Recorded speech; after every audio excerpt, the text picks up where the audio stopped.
All right. Good morning, everybody. How's everybody doing on this fantastic Tuesday morning? We're getting ready to start things up here. Bitcoin currently rejecting 8-hour resistance or supply. Sorry. It's up 0.5% on the day. Got a few things to talk about. Mr. Fartcoin, man, he really took off for us yesterday, didn't he?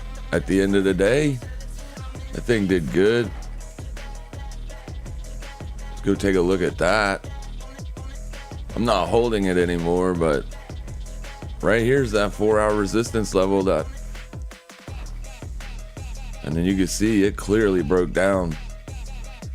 Boom. Hasn't gone anywhere since then. You got a big level down there. June's open, trying to hold as support, but this is a trend line that has been holding since this thing's been in an uptrend, since we put in the lows down there.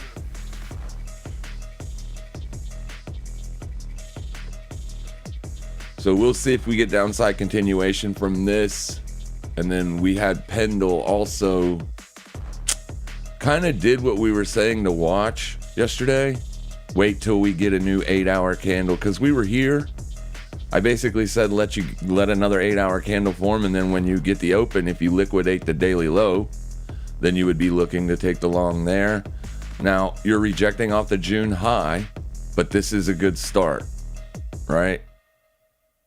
Yeah, we went over that yesterday.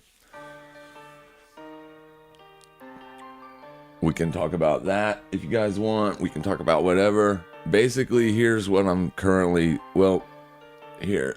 This is the Fartcoin trade.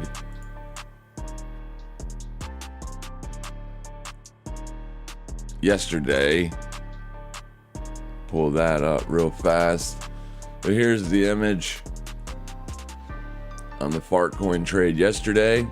I didn't adjust the position size. I did not take profit. As you can see there, it was a $234 position size just on 3-4-hour candles lower. Got a 233% return. I closed out the whole position, right? Because I can always re-add. I can always open a new position. But for current positions that I'm holding are these. So I got short hype yesterday during the stream. I'm still holding that one. It's not really done much, but it's doing okay. I took a short on Ping this morning. I've been up since about 4 o'clock in the morning. And I took a short on Bonk as well. So that's currently what I'm in. I'm probably going to close out the Ping trade since it's up so good, and then just hold the hype and Bonk. But we'll see how it goes. We're just now getting started, so market ain't open yet. We got time. We got time. Sup, fam? Sup? What's up? What's up, Bravo? Yusuf, Paper Wiggleman, Ivan, Lifestyle Media. Everybody, good morning. Get your coffee ready. So you're basically just testing the 4-hour open. We just opened a new 4-hour candle an hour ago. You did ultimately set a lower low here, but it is what it is, right? That's a big resistance level. That's where I shorted it from. And then the bonk short that I took early this morning was basically after it made a fresh daily high. So if we break it down into the 5-minute time frame right in here, you can literally see it just made a new high around the London session open, and I got short. It's not really losing its momentum yet. It did just break out based on ETF news. Also, Bonk has 900,000 people, I guess, that hold wallets. And when they get to 1 million, they're supposed to burn like 1 trillion of the remaining supply. But there's 92 trillion in supply right now. So literally, if they burn 1 trillion of these coins, there's still going to be 91 trillion of supply. And the last time they did a burn, they burned 1.6 trillion, and there was a downtrend after. So like it did nothing for the pamp. Too many in supply. I don't really see you getting an ETF because it's literally like you could see the price. On weeks, you're trading 1,000. So they've grouped them into like lots of 1,000. So it's trading at 2 pennies, 2 cents, right? Because it's grouped into 1,000 lots. I saw a tweet this morning where a guy said, if it goes up to 25 cents, I'll be a millionaire. I'm sure he's holding long 1,000 lots. That would be a big move, man. That would be a huge move. Are you looking for longs or shorts today, or is it too early to tell? Actually, it's not too early to tell. The VIX is gapping back down, so let's go up and look at that. So right here's our VIX. Yesterday we were trading up, we gapped up, but traded down for the most of the day. And then this morning we're currently gapping back down, and right now currently trading under the yearly opening range.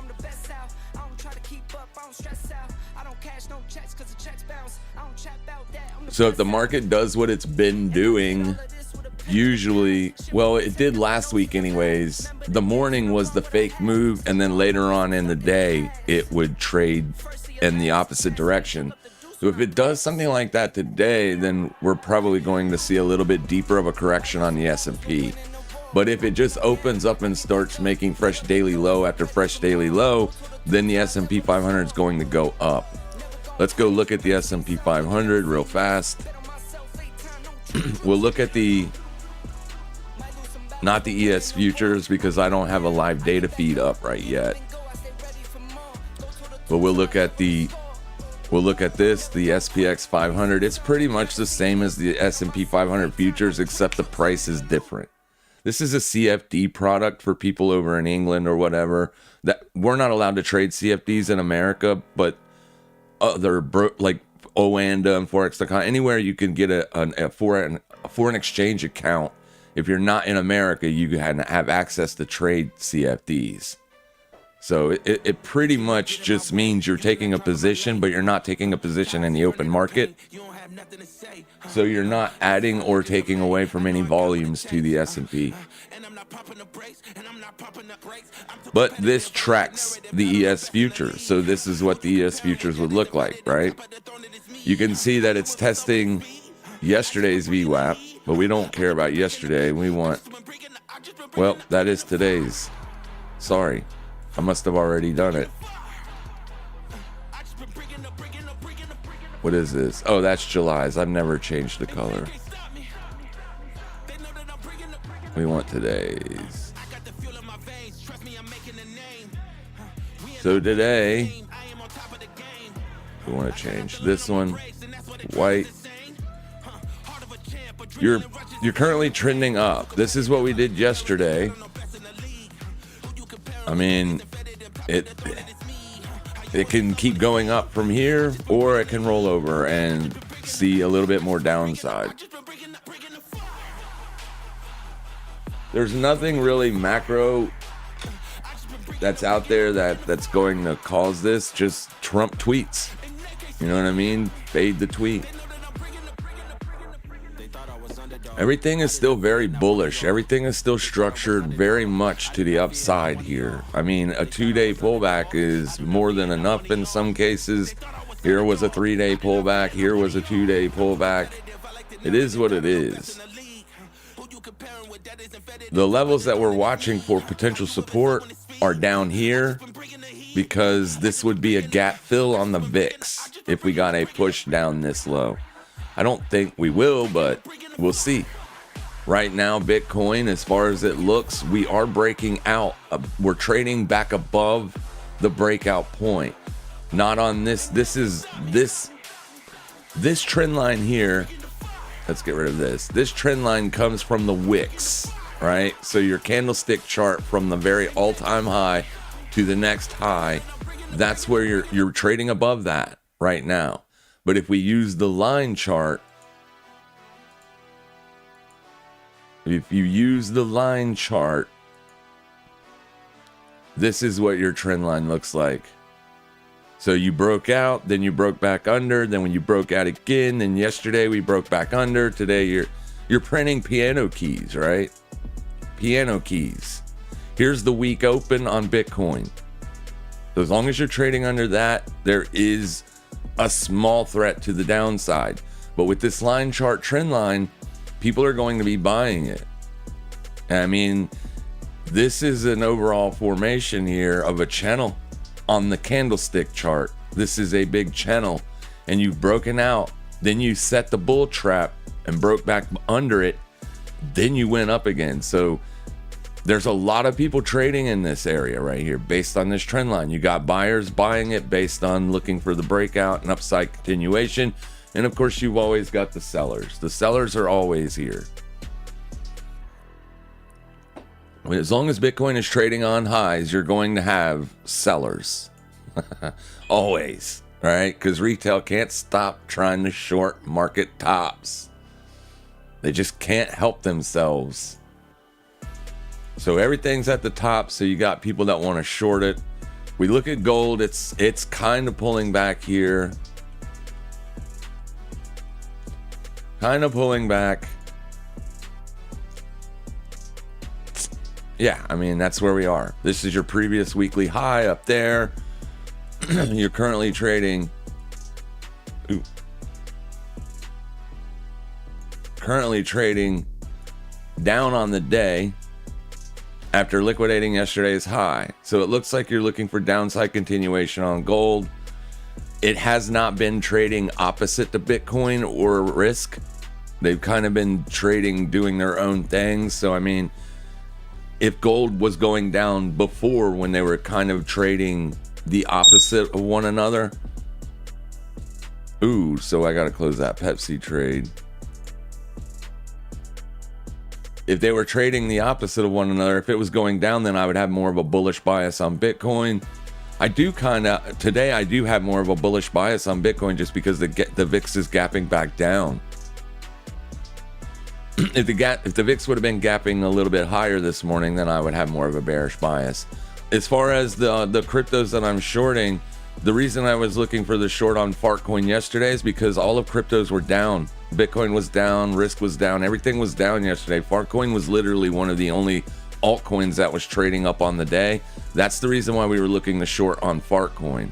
The second reason we were looking to short on Fartcoin is because it's been trading like this for multiple days and it has not been able to break out to the upside, right? That weekly resistance has literally, but you've been able to see massive sellers there because each time we got up into it, up into here, not only did you rejected with steam. This is like indicative of a huge seller just stacking. Each time you get up into that level, a big seller is just either dumping their fart coins or it's a big short position opening. Excuse me. And that was essentially putting the selling pressure on Fartcoin. So that's the reason why we were looking for sell side yesterday. The reason I shorted Pendle or Ping is because it looked like a short. It was down over 8% yesterday. So since it was down so heavy yesterday, I didn't love it for the long. If you remember me specifically saying that, I don't love the long, but if you are going to look to take the long, look to take the long when you get a new daily open, as long as you're not continuing from yesterday's low down, right? As long as you're not making fresh lower lows. So that's the reason I got short right here. This is June's high. It's an objective level. If you look at the 8-hour chart, I mean, you broke down, and this is like a retest of resistance. If you look at your momentum here, you broke down, you closed under. Today, you're back above it. We look at the 4-hour. You can see you're under the 50. So as long as we're closing 4-hour candles, let's say under the June high, I like it lower. just based on the trend here. And then some of these other ones like Jasmy W and Pendle, these are all shortable based on they're weak. They're just weaker, even though like Hype, Fartcoin, and Bitcoin are structured bullish. These ones are structured bearishly. So if you want to look for a short, I think Pendle is a good one to short because it's testing the open right now, the daily open. So you can literally short it at 4-hour resistance, or if you get a higher push up into this July VWAP, that would be a phenomenal place to look for a short on Pendle today.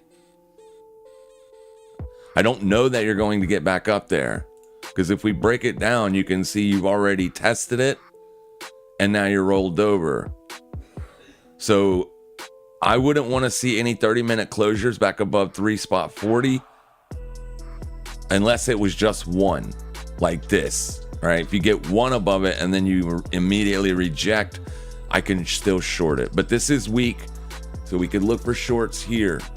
S&P 500 is currently pulling back. So right off the open, we're getting a move lower. Right here's your open of the day, and we're getting a move lower. This is July's VWAP. So this could act as support. I'm not loving the short as long as we're above the monthly VWAP on the SPX.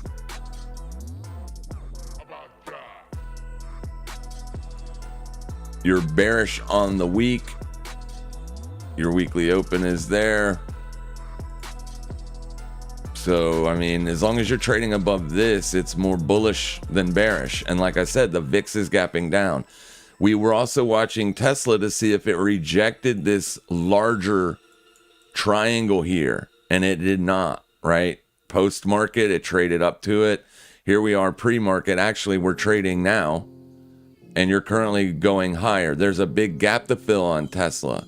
So this breach of the bottom of this triangle here yesterday could have been a bear trap. Could have been. We won't know until we get another couple days. If we continue to trend higher on Tesla for the next couple days, I'm going to look at that more as a bullish signal than a bearish signal.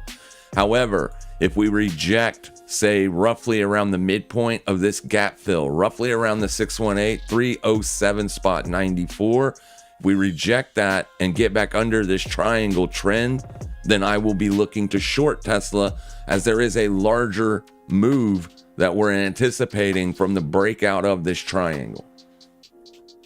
So we could be looking at like $100 move here on Tesla if it fails here. This is a big triangle, so it's pretty weak. There are earnings coming up. So maybe you don't get that $100 move until you get there, but if it is unable to trade back up into May's range, then you're in May's range still. The range of this triangle formation, right? If you cannot trade back up in that, then I like it lower, unfortunately. Here's how your daily is currently structured with your RSI, and then you did get a rejection off of the daily 21 EMA. So I'm not loving the short right where it is because there's too much of a gap to fill, but we really don't have an objective level to watch where we are. I guess one could watch the close of that daily candle to see if that acts as intraday resistance. Right there. If it does, then maybe we could buy a put. Excuse me. The froggy voice. Yeah, there's a lot of stuff we can do this morning. But I am currently short Bonk, Pingu, and Hype. As long as Pingu is working out for me, I'm not going to close it. What I'm concerned about is it finding support. intraday here.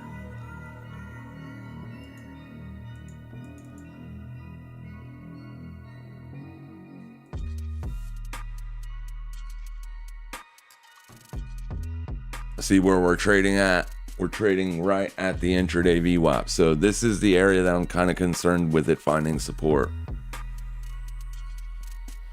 If it starts breaking down, I'll leave the short open.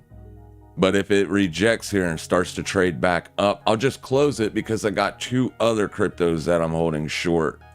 Hype, looking for this to roll back over.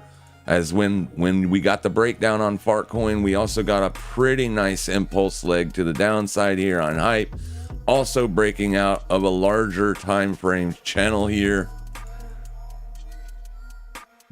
I believe that's off of, yeah, it's going to be off of the line chart. So this is going to add sell side pressure to it.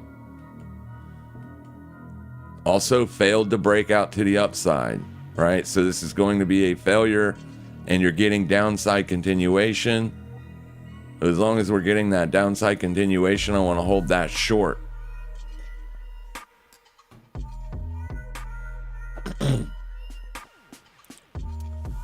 But if we look back at the candlestick chart, the majority of this move that we've seen on Hype has come from today's candle.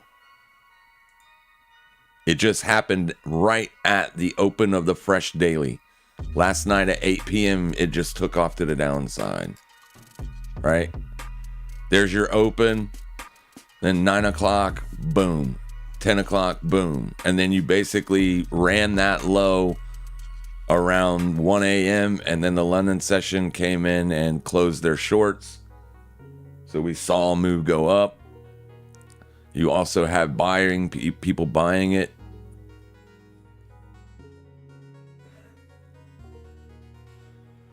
We could set the weekly low today. The weekly lows get set in Bitcoin about 22% of the time on Tuesday. That is if Bitcoin's even trading down on the day. It's currently not down on the day. So Bitcoin is up on the day. You're trading well above intraday VWAP. You're trading well above July's VWAP. So, I mean, there could be support come in here on Bitcoin. So even if we do sell off at the beginning of the market open, it could ultimately find support. So you could have literally set the weekly low last night when you opened today's candle. I don't know that it's going to be the weekly low. It is currently rejecting 8-hour supply. Right here. But I do not love that there's no downside continuation. I do not love this bullish engulfing 8-hour candle at support. Bullish engulfings, especially when you're like at a very important trend line, like a breakout, those are pretty strong signals. Like people will buy Bitcoin today based on that alone, based on the fact that it's right back above that trend line. That could cause enough liquidity to force it lower. We won't know. We can look at liquidity. Yeah, you pretty much don't have anything right where we currently are trading. So let's go look at the heat map, see what we need to get.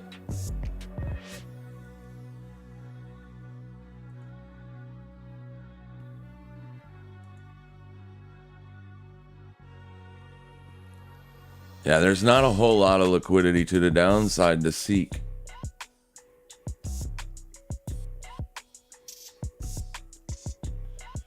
I think bonk is just a meme.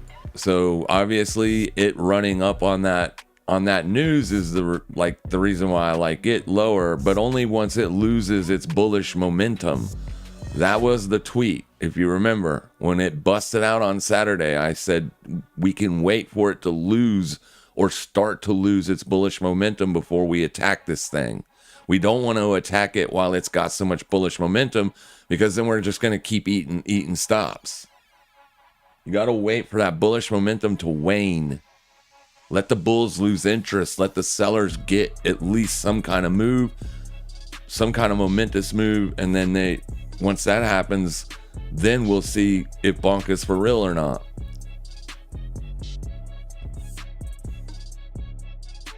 I honestly don't think it is for real, to be honest.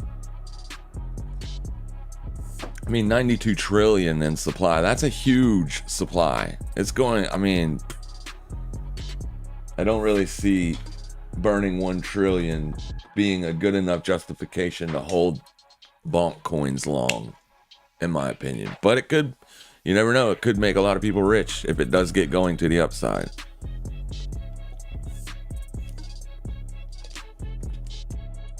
Because we know shorts is what drives the bullish rallies. Once you've exhausted the supply, price will go up to look for new supply. And there's always going to be new supply on fresh breakouts because shorts are always trying to short the top. PEP actually pushing up this morning, starting to reverse a little bit here. Well, I mean, in the context of a pullback, this is normal. W looks good for a short. It looks just weak to me. Jasmine also looks heavy. Just looks heavy. So there are opportunities this morning. Hype printing, not a bearish engulfing, but it is a bearish trending candle as of right now. There's 7 minutes left on this candle's close, but it is a bearish trending candle. You also have a previous 30-minute candle bearish closing. It's also a trending candle, but I don't like the fact that it closed back above the previous candle's open. I don't like that. So this is a higher close than the previous open. Even though you made a fresh lower low, right? It's still a higher close. So, yeah. And Pendle is up 3.3% on the day. So if it does cut loose to the downside, which I don't know that it will, this is a support test.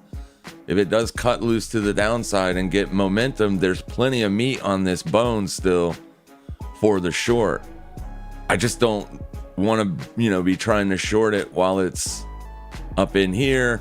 I can short maybe another high day liquidation, but anywhere, there's not really anything major up here to look to short other than June's high. Because you're trading above July's open, you're trading above June's close.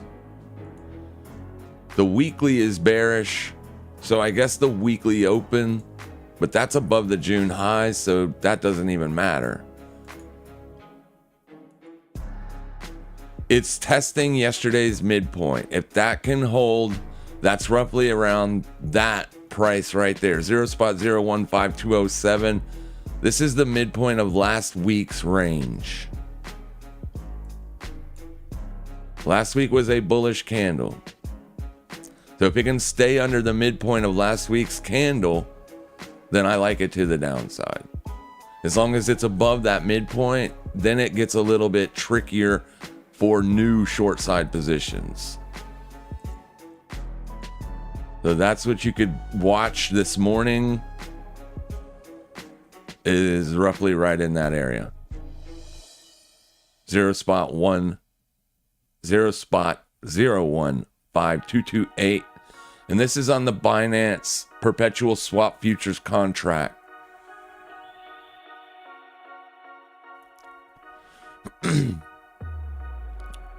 Apparently Pingu is getting an ETF, is it? Let's ask Grok. Is that music too loud, guys? If the music's too loud, please let me know in the chat.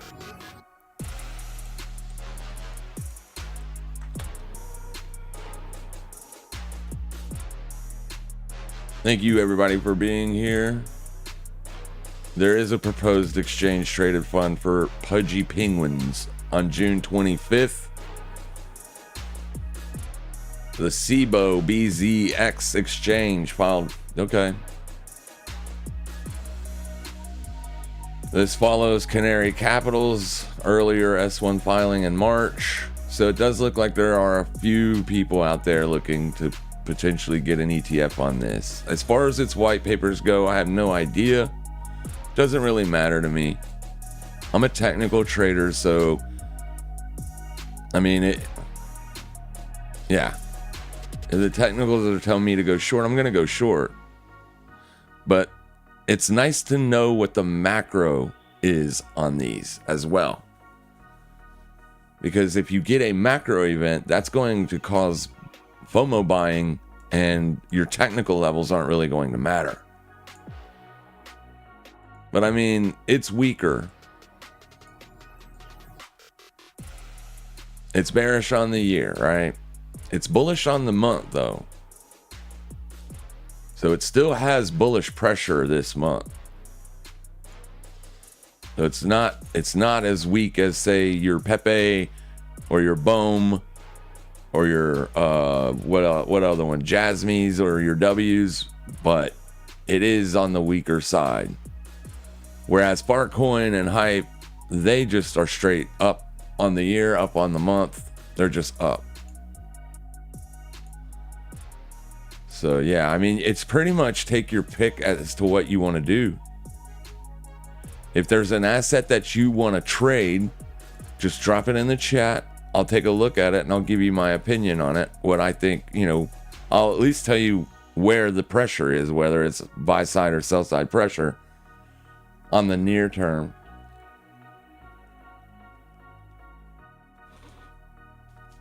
Because we're trend followers, right? That's what we do. We want to follow the trend. And though day to day that can get a little sticky as far as, the trend, because even if your weekly's up, you can still have red days in a positive week. But generally, you want to be a buyer in those scenarios when there's a lot of buying pressure. Good morning, KF. What's up, bro? I appreciate your live stream. As a question for you, do you think if tariffs become a problem in August, we will have another crazy dump? No, I don't think we're going to see another crazy dump. I think Trump likes all-time high markets, and Trump likes being able to pass bills. He just got his big beautiful bill passed. Now Trump will come out and say stuff then, and some of that stuff will obviously cause the market to have violent pullbacks. But I don't think he will keep it. Like, I don't think he's going to use threats anymore, because he's got what he wants. And what he wants is a market that's trading above all-time highs. And also, you got to think midterms. That'll be coming in the fall of next year. There's going to be midterm elections. Trump's definitely going to want to have the market up at all-time highs through that, because he's going to want to keep his power throughout his administration. So I don't think he's going to do anything to cause any crazy, bear market pullbacks. Can he cause a 10, 12% correction? Yeah. It'll last a week, maybe 2 tops. And then he'll back off on that. I think with everything, the way everything is situated and positioned, I think you have to give more respect to the upside. I know people want to get short because they love to short those bear markets, but you're not. The Fed's getting ready to cut interest rates. The market's pricing that in. You're fighting the Fed. You're fighting the momentum. I don't see really any reason to look to position for longer term or bigger bearish swings. I think if you're getting into bearish trades, you need to take profits quickly, because these things can turn right back around in your face and rip to the upside. That's just the market we're in right now. That is the market we're in.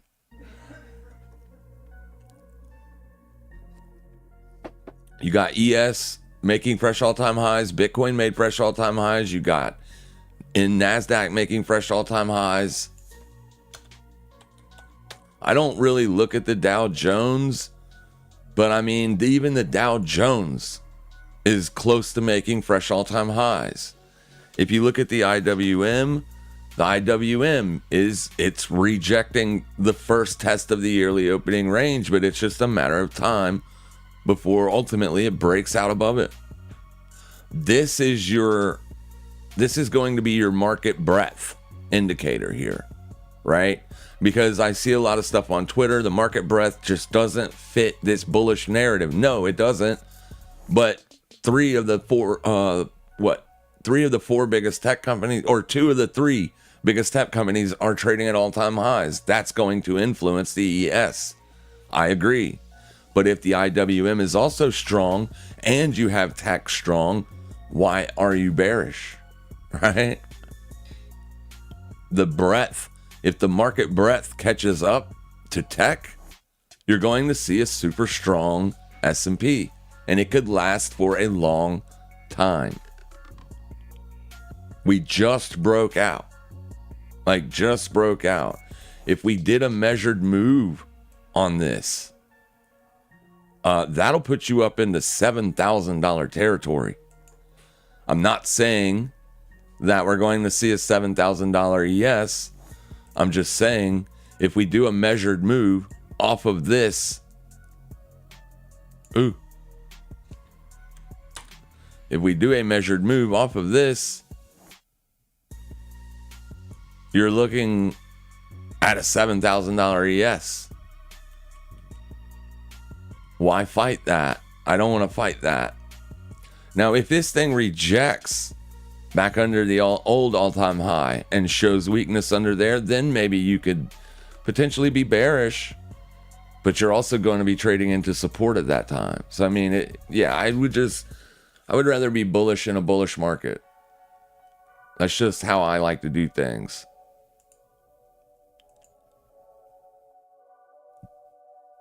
At 7 minutes on this hourly close. It's looking okay. I'm not going to put the 930 line up there because it's so close to 8-hour supply. We'll just use the 8-hour supply as our 930 open indicator. But I mean, this looks good. I don't have Thinkorswim pulled up because I restarted my computer right before I went live.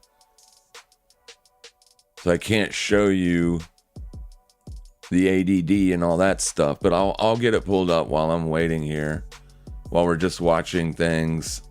The hype is failing to roll over. Fartcoin failing to roll over at the June open. I mean, this looks like an inverted head and shoulders on a 30-minute time frame. I don't trade patterns, but some people do. And I mean, you don't get much better than that as far as patterns go.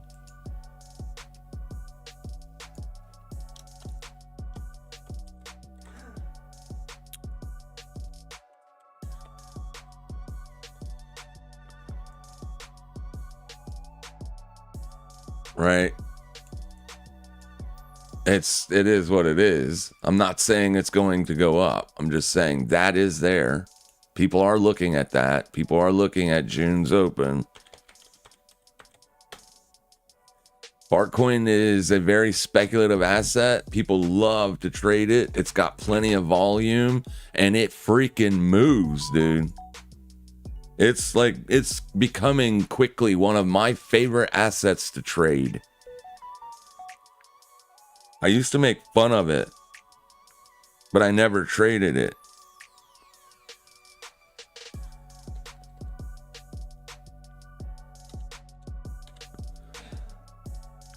Now I trade it because, yeah, it's got some power. I love that power. You can get in this with a very small position size with the leverage up to like 20x, small money, and you can make a decent amount of money per week trading Fartcoin. You can do really tiny scalps. You can do wider positions. You can swing trade it. It hasn't been trending as of lately, but we just broke down.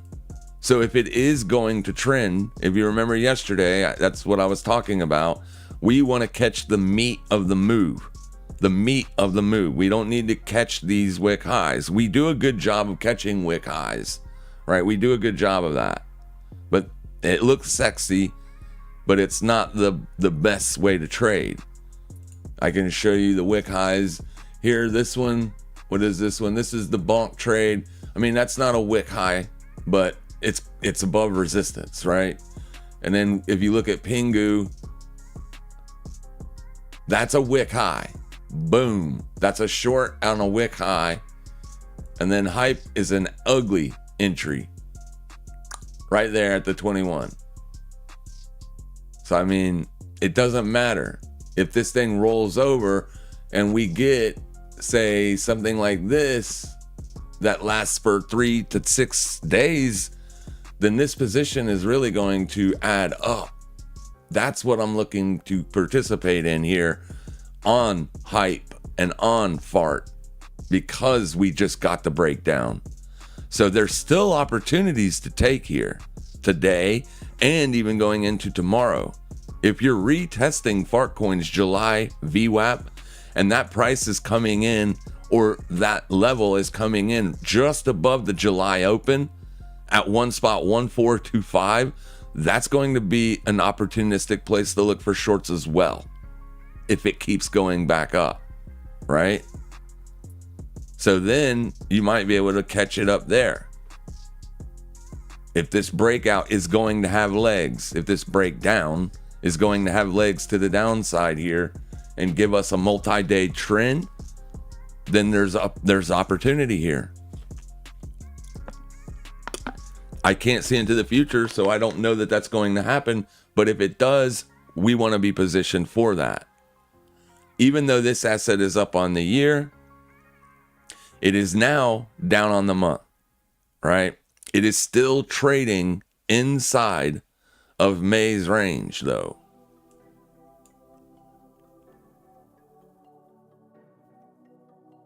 Still trading inside of May's range, as so many things are. Though it's going to have trouble breaking down below this monthly support. But that's what we're looking for. We're looking for a monthly candle to close down in here. That would be a phenomenal position trade. I don't know that's what's going to happen, but if we did, it would look really good to be short at 115 if you're buying back in at 75 cents, right? A very good trade. But we'll give it some time here. Let me see something real quick. So I'm not going to mark monthly support. We're just going to keep June's open there because it is monthly support. So this white line right here is your monthly support. This is the level that it needs to break down through. If Fartcoin is unable to make a fresh 15-minute higher close on this current price range, maybe you could even short it that low. I don't love that because you're down 1.3% already on the day, but Fartcoin moves about anywhere from 5 to 8%. It can really get going.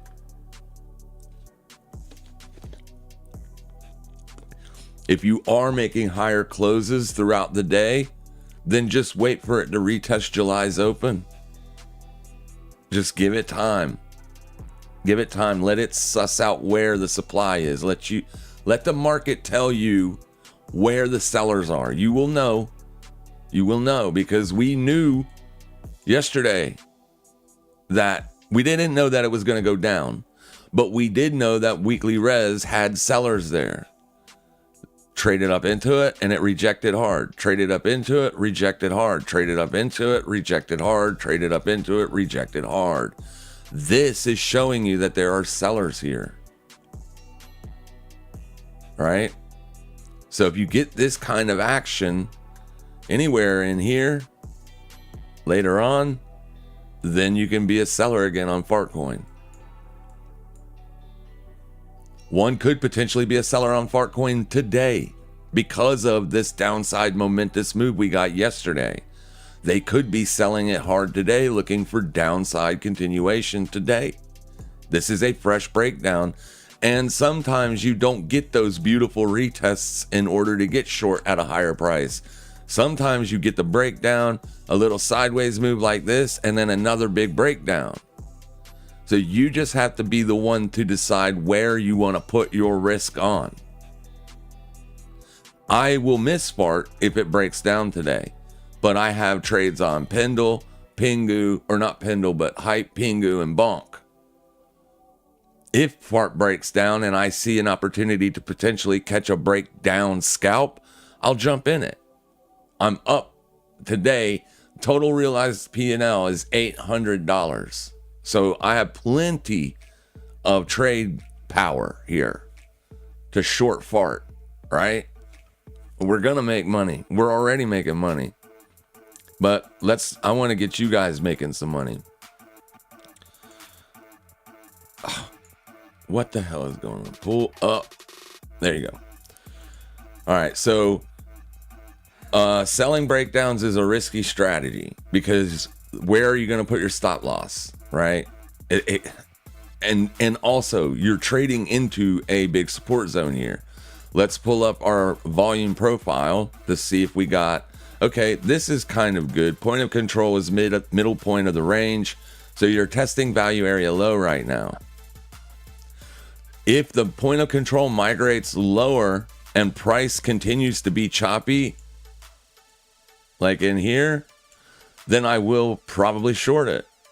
If this red line right here migrates down here, then your value area low should also migrate lower. If that happens, then we could short it for the breakdown. Let me pull up Fartcoin. It's down 11% on exchange. I do not know how they're getting that data, because on my exchange, it's only down 2.44%.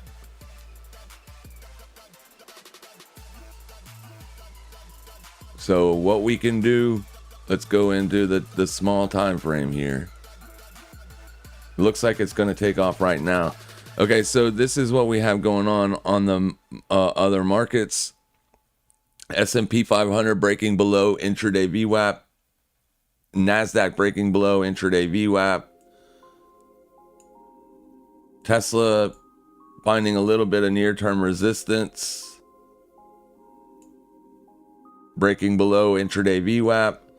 We have Apple here, also trading under intraday VWAP. Our ADD up there is positive by 386. It's so close to the zero line. That means markets are about neutral to weak.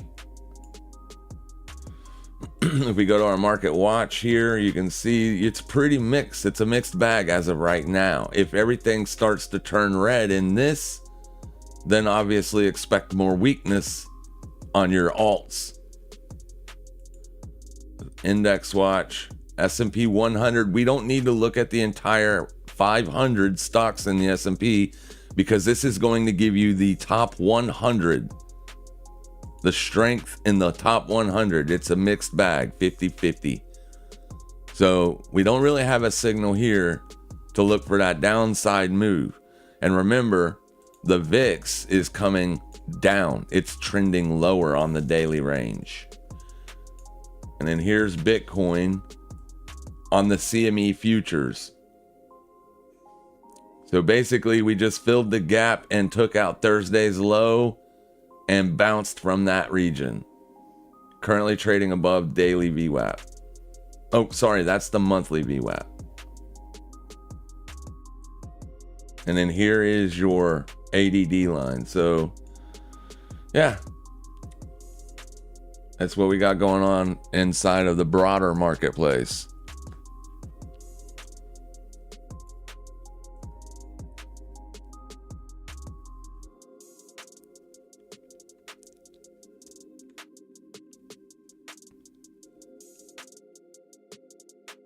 We take a scalp on this. We have to take it.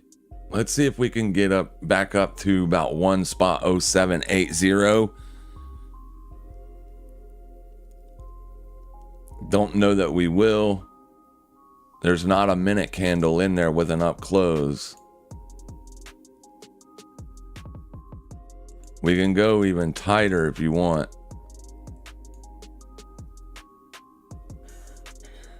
It's about the same, right?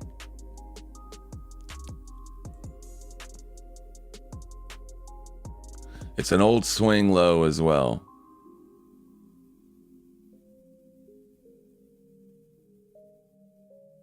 So I'm going to set a limit sell with a very small position size at 1.0778.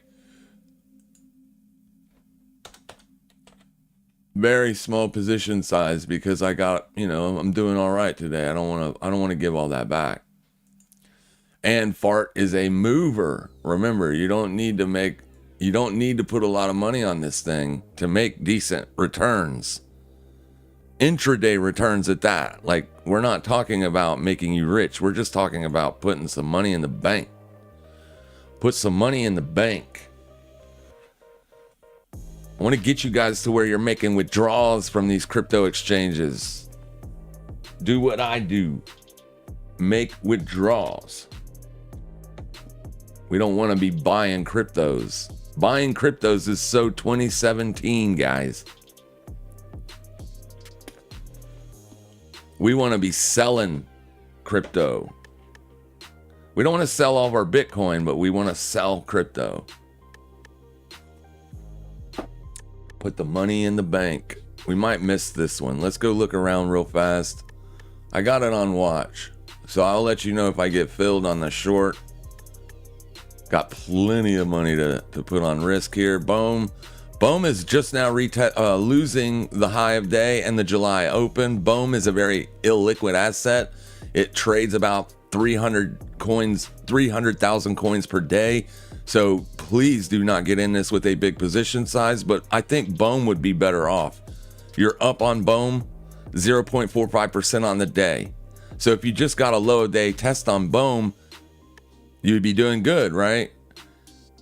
It did make a fresh daily low today. So I think BOEM would be a better opportunity.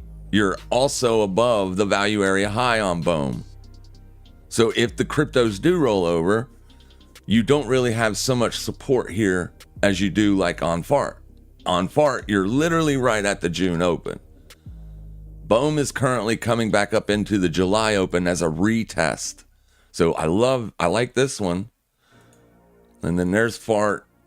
Hype trading right now at the value area high. This one does not move as much as BOEM and FART does.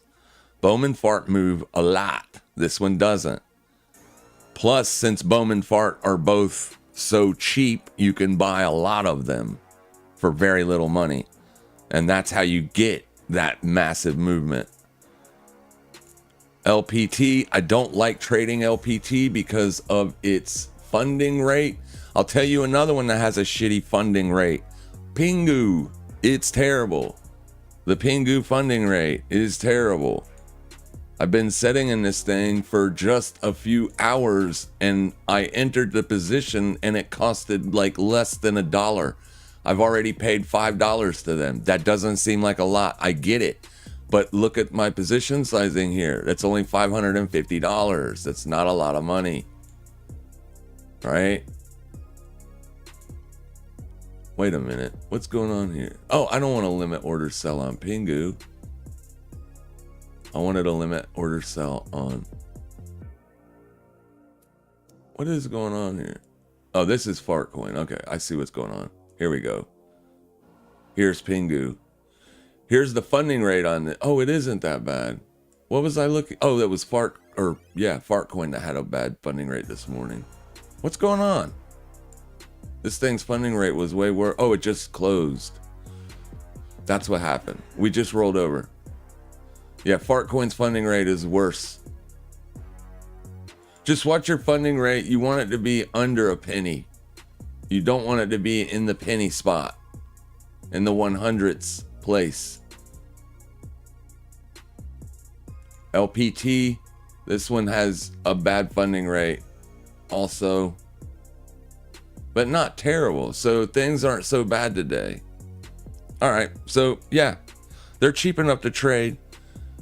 BOEM is up at near the highs of day. LPT up near highs of day. Those would be like the better candidates for short trades than Fartcoin, because you're trading at the low of day and already down 3%, whereas BOEM is up 0.6%. So when it gets to the open, it'll be neutral, and then if you start printing fresh daily lows, you'll be down a few percent.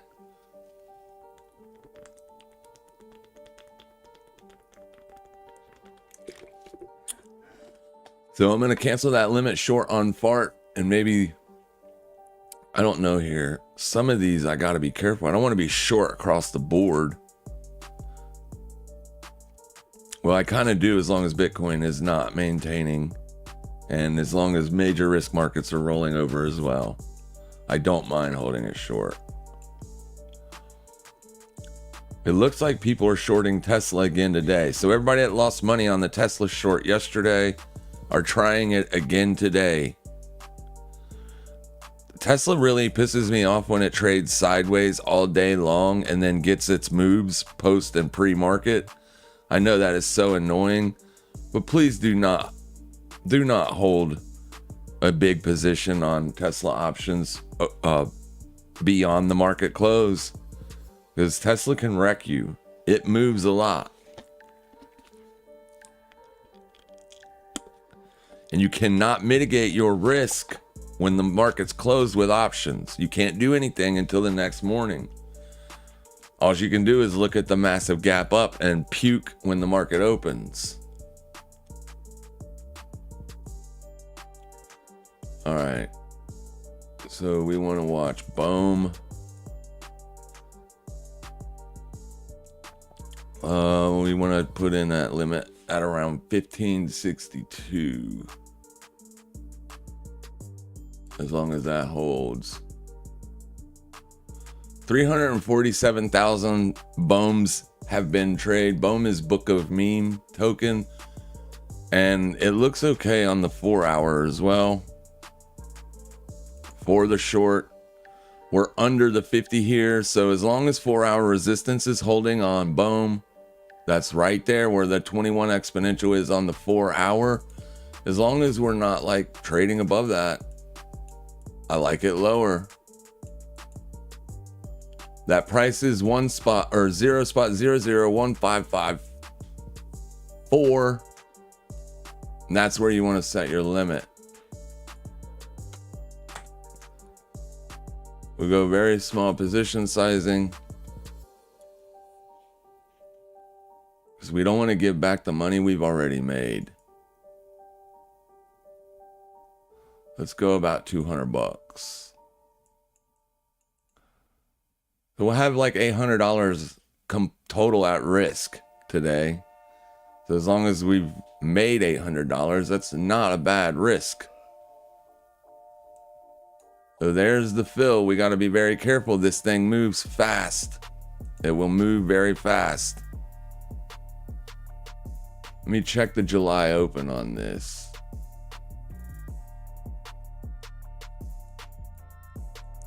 It's been killed so badly already. It doesn't make sense really shorting these things when they've been beat up so bad.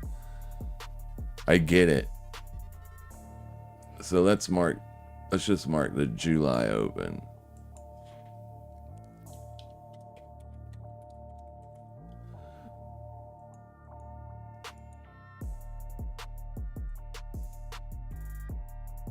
I mean, you're gonna, even with a $200 position, it's gonna move like $5 per tick. And that's on a normal, like a small normal tick, just a 1 tick increment. You're going to see it move. Well, $2, like $2.50 per tick. But it can move very, very rapidly. So make sure you're managing risk.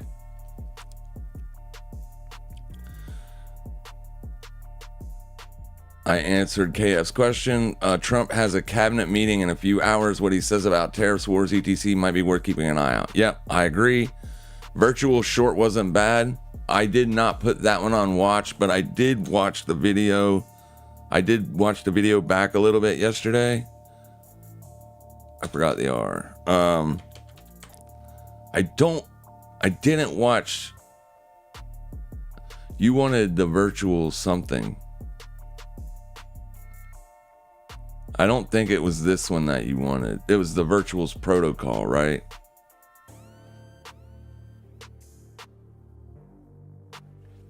I think this was the one that you were watching. Look at that gigantic volume spike up here today. I would have to assume that was a stop run. Yeah, it did. It ultimately did roll over. Wasn't it?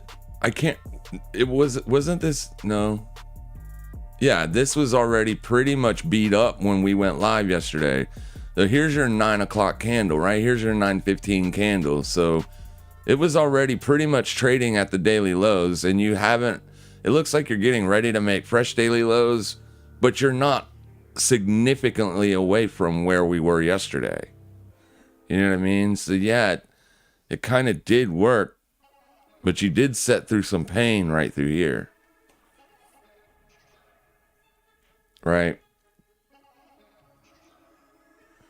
Okay, keep that in mind, guys. You don't necessarily want to look to short something that's making fresh daily lows unless it can move like 5 or 6% and you're down like less than 1%. Like if its normal daily range is about 5% and you're just barely down or pretty much unchanged on the day, okay, maybe you can take a short in that scenario.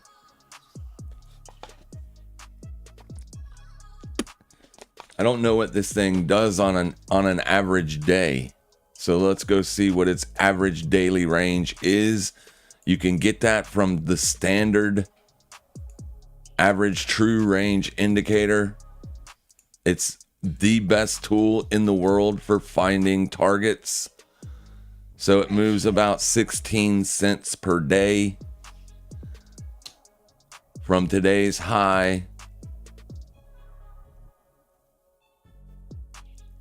16 cents would give you a downside target down to there today. That's what the average true range is saying. So it's within possibility that you make a fresh July low. This is your July low right here. So it is within the possibility that this thing stretches out all the way down to one spot, 3552. So this is one that you could potentially look for a short on the low of day, right? Because the average true range tells you that it could move that far. So the probabilities are on your side. You're bearish on the daily RSI. I like that. And you're just now trying to break down. So this could be support here. I don't like that. It could take a couple days for this support to be found, but it is support. Algo, I mean, I don't know why anybody would have an algo set to buy a weekly 50 RSI on virtual. You know what I mean? But you'd be surprised, man. You'd be surprised at what people buy and why they buy it. So let's get a average true range on BOEM. Excuse me, I got the coffee burps. Damn it. 149. Oh, here. Let me get. So from the high.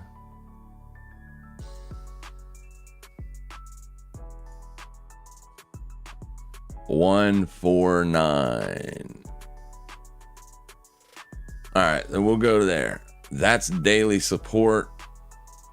So that's the potential range you could see today on BOEM if you were to short it. It doesn't mean you will see that range. today, but it is within possibility, right? It's the average. So give or take. Maybe Tuesday's low becomes the low, or maybe it goes up and you get this move to the upside, right? Because let's be clear, your average true range gives you the daily size from the open in both directions, both up and down. So it would look identical if you just took it from the low and went back up the same amount. That's 132. So you could see a daily high all the way up to here, right? And that would be within normal average range.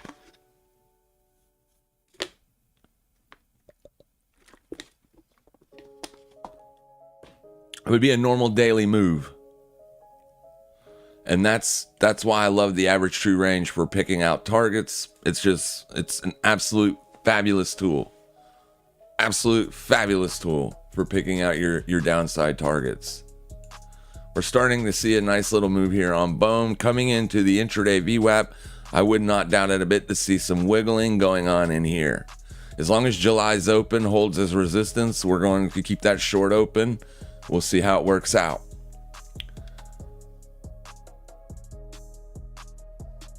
Virtual's short wasn't bad, and then Slothbag said he's the type of MFer who will blow bubbles in his chocolate milk. You are damn right I am. Absolutely. I am the coolest MFer in the world. A 45-year-old chocolate milk bubble maker. What's up, Sloth? I like trading Pepe moves like a schizophrenic. Yep, that's why I like Fartcoin. Yeah, that's why these meme tokens even have volume, dude. That's why they got volume. Because they move like a schizophrenic. And people love that. Professional traders eat that up. Absolutely. You got scalpers that'll jump on that thing. We got 4 positions opened, all of them in the green. Like it. Let's do it. Total unrealized, 867 on the day, $800 on the day. I'll take it. Let's get some downside continuation, though. Bitcoin retesting that wicked up trend line. It's going to be your top side trend line for the daily wick highs from all-time high. People are going to want to buy here. You also got the intraday VWAP, so expect some wiggling here from price. Expect it. As long as you expect it. Fartcoin making fresh daily lows.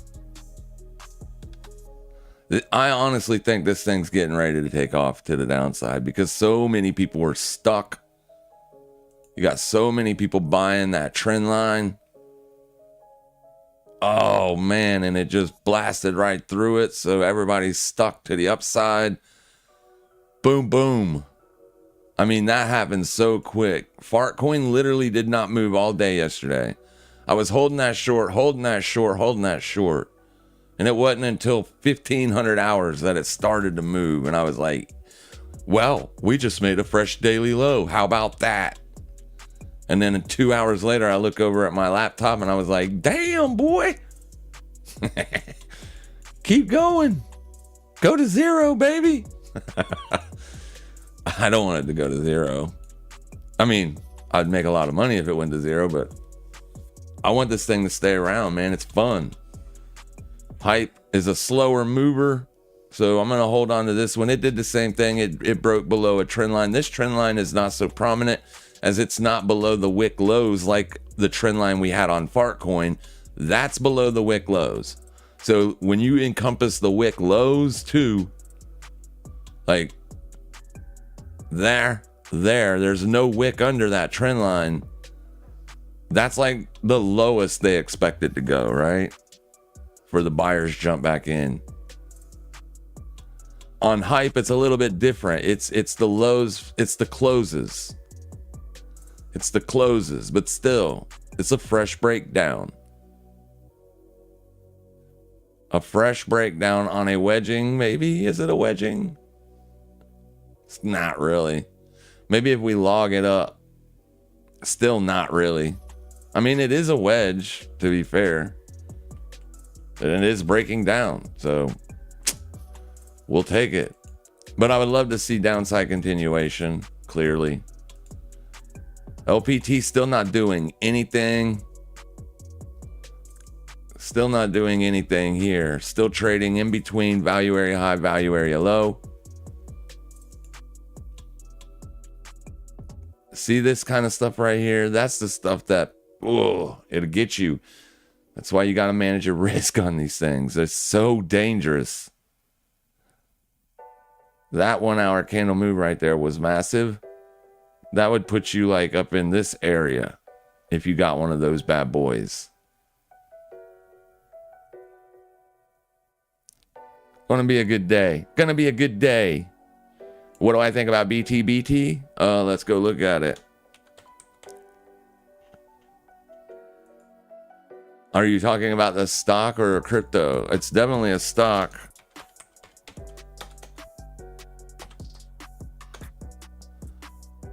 It's definitely not a crypto.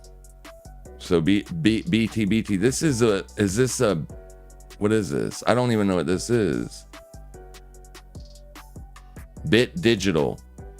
So it's like I think you had me look at this the other day. I see my lines here.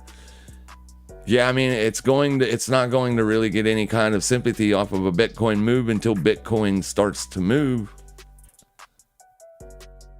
So if Bitcoin is bearish or becomes bearish today, then I would expect this to stay bearish today, right?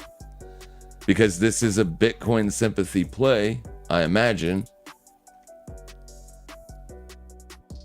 It obviously had a pretty sizable move up here, even when Bitcoin did not. So it doesn't move perfectly with Bitcoin, right? I mean, Bitcoin was sideways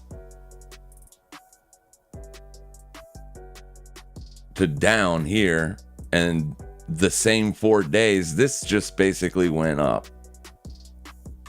Then Bitcoin got the move, and then this did. So Bitcoin's been trading sideways for multiple days as it susses out that trend line.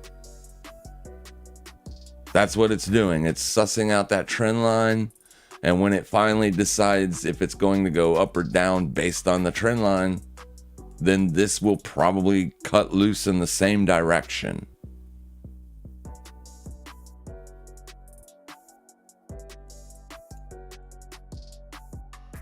This is the trend line in question. A lot of people buying it based on the trend line. So if those guys get stuck, we could see Bitcoin break down. We've been trading inside of a range for a few days here. 1, 2, 3, 4 days you've traded inside of Friday's candle. So we haven't made a fresh daily high or a fresh daily low since Friday. Today's Tuesday. That's 4 days of sidewaysness. Don't like it. 58% of bonk fees go back to burning and buying the token. That's cool. It's just got so much supply, 92 trillion in supply. Bank is going to get bid and people are going to rotate out of Fartcoin into bonk. Okay, if you say so, it's possible. Absolutely possible. Completely possible. I'll trade bonk to the upside. If it wants to go up, we'll trade it to the upside. Today, however, the pressure is down. It hasn't lost its upside momentum yet. We're only 2 days shy of making a fresh daily high. Well, I mean, you made a fresh daily high both of these days. You get what I'm saying? Since the breakout, right? But when it starts to make highs, it starts to look like an ascending wedge. And most people that do trade patterns, they do trade ascending wedges, or they do look for ascending wedges to have bearish breakdown potential. I mean, the longer it trades like this, the worse it's gonna look.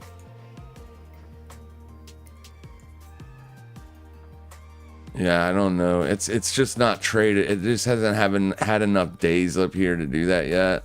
They don't always break out in the right direction, because here's a descending wedge that you could have made that broke out to the downside. The patterns don't always break out the way they're supposed to. But it does look like you're losing bullish momentum. Not quite yet on the daily. On the daily, you're still massively overbought. It's over here where you're losing that momentum. Over here on the 4-hour, you can clearly see bearish divergence from this swing high, from this candle, right, to this candle. Don't go with the highs, because this indicator is printed on the close. It's the close that gives you the divergence, not the high. But if you look at the closes, that's a bearish divergent pattern. And then if you look from this candle to this candle, this is a higher close, but it's lower on the RSI. That literally means it's losing bearish moment or bullish momentum. You got two signs or two bearish divergent signals happening. That is losing momentum, but it's an intraday indicator, so you don't want to put much weight on these type of signals, because even though you are showing a bearish divergence on the indicator, you're still trading above bullish momentum. Remember, the 60 is above bullish momentum. You're still trading above it. This 4-hour candle could find support, turn right around, and rip to the upside. And then all the shorts are going to get smoked, like it did here. Right? It literally traded down to this, found support, and ripped. And then this is what your chart pattern looked like. But you were not making the divergence here. You did make a higher high and a lower print on the RSI, but you did not make a higher close. The reason the close is important is because that's the trap, right? That's the bull trap. That's why divergence is even a thing to watch, because it's setting the trap. It's telling people that's a higher close. It's still got bullish momentum, and then it rips in their face to the bearish side, and then they're stuck. But it's still positioned in a spot where it could take off to the upside. So we're not getting too cocky on holding this short. It could absolutely do what you said. Yes, I want to make Heath level withdrawals. Just manage your risk. Manage your risk. And you can make Heath level withdrawals. Weekly. I make weekly withdrawals. Sorry for the typo, I'm driving, but you're fine, man. I got what I understood you meant bonk, not bank. I got it. I'm only half stupid. I'm kidding. I'm actually rather intelligent. I have a very high IQ. I just forget how to use it sometimes.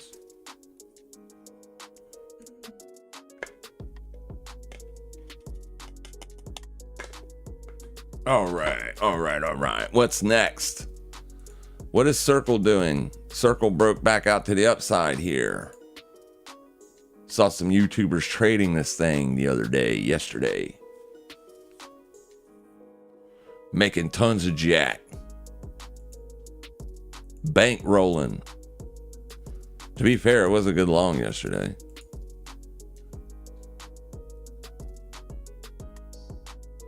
Wait a minute. Yeah, right here. This is where they were trading it. They bought it off of Thursday's close. Right there's Thursday's, nope. Right there, nope. Yeah, right there's Thursday's close.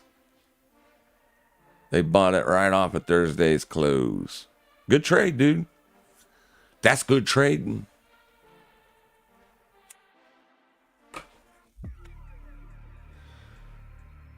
Yeah, I like it. I like it. I didn't participate. I should have. Maybe next time.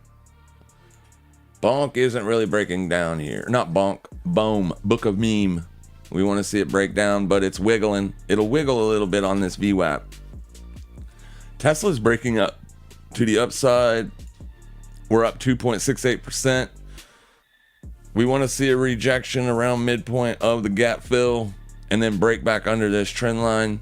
It's a gigantic triangle. We want to see it hold the breakdown. If it doesn't hold the breakdown, that's going to be a bear trap, right? Because you broke down here yesterday and everybody was so wanting to short this thing yesterday. I hate shorting things after it gaps down huge like that. That was an 8% gap down. I don't mind shorting things that's had a 2% gap down or a 1.5% gap down, but an 8% gap down, that move has already happened. So this could be a bear trap. If it finds support in here, it did not find resistance. That's the level we wanted to see resistance hold. It did not, right? There's a breakout. There's a close above. So it's not holding resistance. You're actually seeing higher highs on the day. That's not a resistance test and hold. That's the opposite. That's a breakout. S&P 500 trading back above daily or intraday VWAP. So it looks like these things are starting to take off to the upside here. So we might have to close that bone short. If it does start going to the upside, I got to watch these things over here. I'm going to close this Pingu as it's going back up. And I don't want to lose all of the profits. So we're gonna wrap this one up.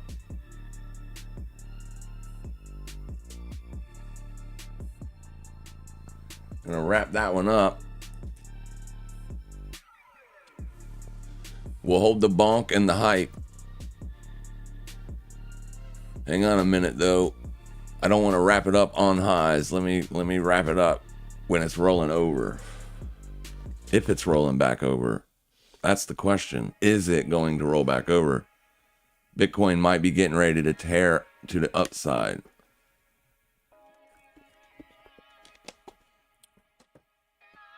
This one's going to have bullish pressure on it based on this reversal pattern that it did last night, right? I mean, that's a clear higher high and a strong close. So they're buying it based on this candle. They're buying it based on that. They're looking for upside continuation here. They're looking at this as a clear reversal. Clear reversal here. So your buyers are going to have pressure on this all day. All day. That's why I want to exit the short. I don't want to hold the short if I'm not getting my move. So we pulled back a little bit here. What is that level, dude? Why are you not marking levels? What's wrong with you? It's an old 4-hour resistance. You've also got that there, but that's not there on the 5-minute chart. Why not? Why is the 5-minute volume profile way up here?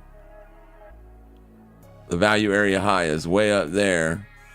On the 5-minute, on the 4-hour, it's way down here. What's up with that? I'm just kidding. It's because the 5-minute candles close faster than the 4-hour candles do.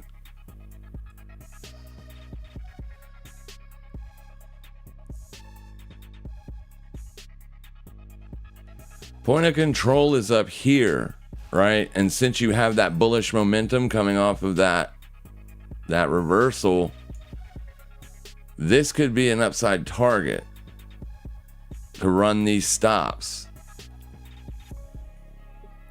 It's very dangerous. It's better to short things with downside momentum, not upside momentum.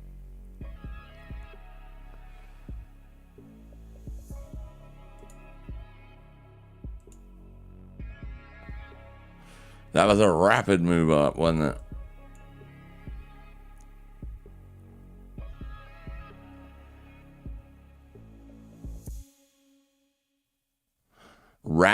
Rapido.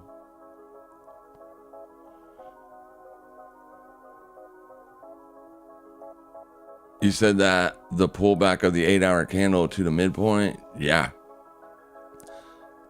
You're welcome for the virtual update. When you have a second, can you give an update on Riot? Cheers. Yeah, absolutely.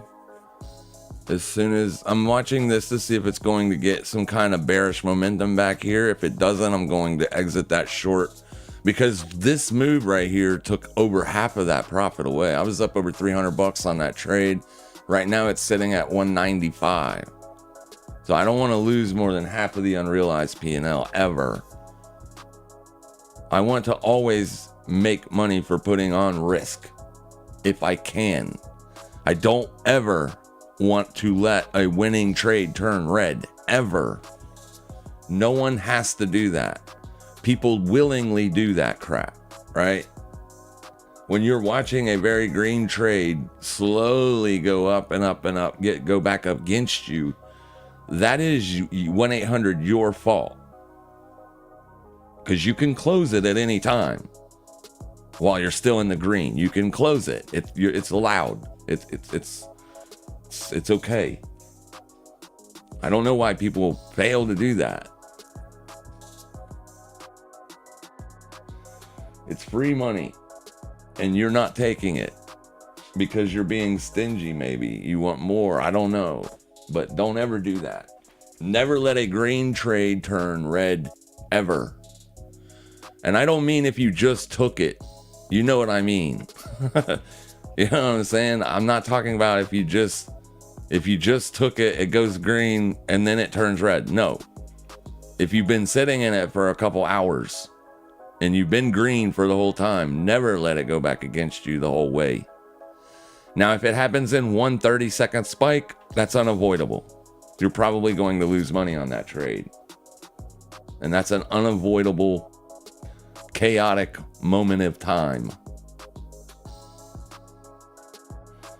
But if you have the power to stop it going against you, always stop it. It's better to collect anything.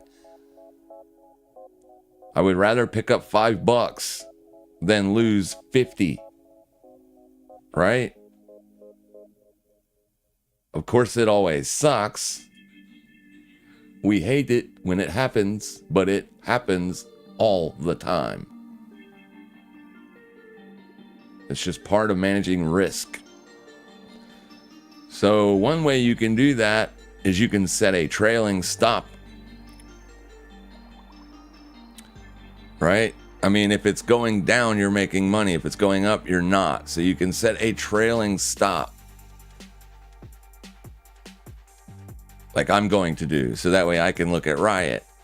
Let me go over to Pingo real quick so I can set a trailing stop.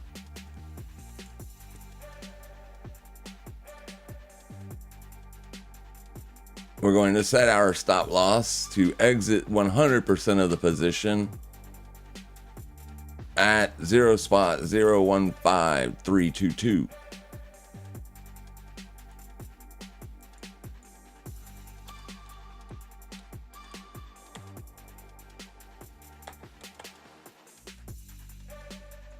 Because if it gets bullish momentum back, we don't want to be in it.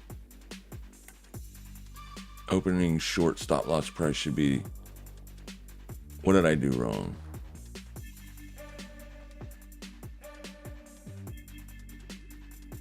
Okay, I see what they want me to do. All right, well, let's do it this way then. Let's do it your way. That's an 18,000% return. So I'll just drag it down there. How's that? How's that? Would you like me to do that? Okay, I'll do that. I'll just drag it. There. Now we cannot lose money on the trade. We will make about $150 based on this spread from my entry to that stop. If it continues to roll over, then we'll hold it. Because it's going the right direction if it's going down. It's going the wrong direction if it's going up.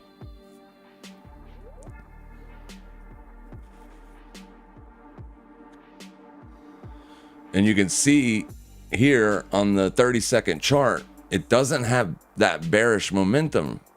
Like, these are not momentous candles. This one is kind of, but these are not. That's a bullish momentous candle.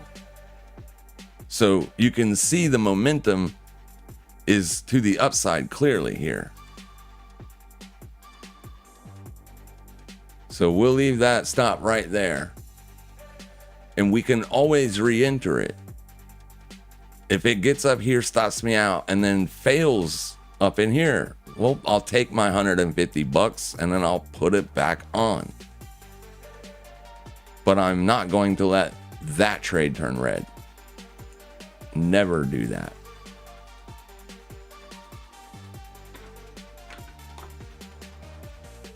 And here it goes. All right, let's go look at Riot. Yeah, Riot is basically a Bitcoin play. So you're looking for Bitcoin sympathy. You're looking for, if you want Bitcoin to go up, you want to go up in return. The same as Bitcoin. But instead of trading Bitcoin, you're trading Riot. I don't see nothing wrong with that. The problem with trading Riot and Mara and CleanSpark and all these other miners is the simple fact that they don't make money. They're still all in the red. So you get heavy sell side activity and stuff like that. But that also helps massive spikes when Bitcoin gets on a tear. So if Bitcoin were to break out and get on a big tear, then maybe this breaks out. Maybe. You're still trading under this swing low that was made back in July of 2023, 2 years ago. So Bitcoin has broken out to fresh all-time highs, what, 3 times? Or 2 times since that date. And this has not. So that right there tells me that even if Bitcoin goes up, this might not, right? Because it hasn't been. It hasn't made fresh all-time highs, even though Bitcoin has multiple times. That stuff like that always makes me a little bit wary about investing long-term capital into this asset. But if Bitcoin were to break out and get like a serious move higher, then I just got triggered on that trailing stop, by the way, on Pingu. It just triggered me on the stop. So good trading, trade talk. Good job identifying bullish momentum. Good job managing your unrealized P&L. You should have jumped on it here, but hey, I wasn't paying attention, right? But that's what we're talking about. That's managing trade. That's your job as a trader. It's your job. We still have Bonk short open and we still have the Hype short open, and both of those will be managed accordingly. Hype is still showing us downside momentum. It's not really momentum anymore, but it's still showing us downside pressure. Bonk is showing us downside momentum as we're making fresh daily lows. Oh, no, we're not. Daily lows down here. But it's making fresh lower lows.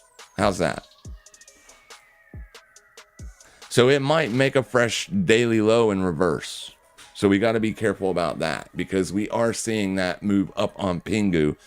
Pingu's moving up so strong right now. It literally looks like buyers are buying it up. They like it. This is the trade that I told you to watch for yesterday. Someone did say something on the Twitter sphere or on the X platform that it did not close the daily above July's open. That doesn't matter to me. If you listen to the whole video, after I showed you the trade from the entry of the July open, stop loss down here, I told you to wait until you put in this 8-hour candle before you take the trade. That way, when you open the new daily range, if you're not taking this low out and seeing downside continuation, you can get in lower. It's literally what I said. So you could have bought this freaking thing here or there or here. This was the liquidation candle. The liquidation did not occur when you opened a fresh new daily. It occurred the 8-hour candle prior. This wick is lower. That's your liquidation. So you got the move. That low is 14300. That low is 14313.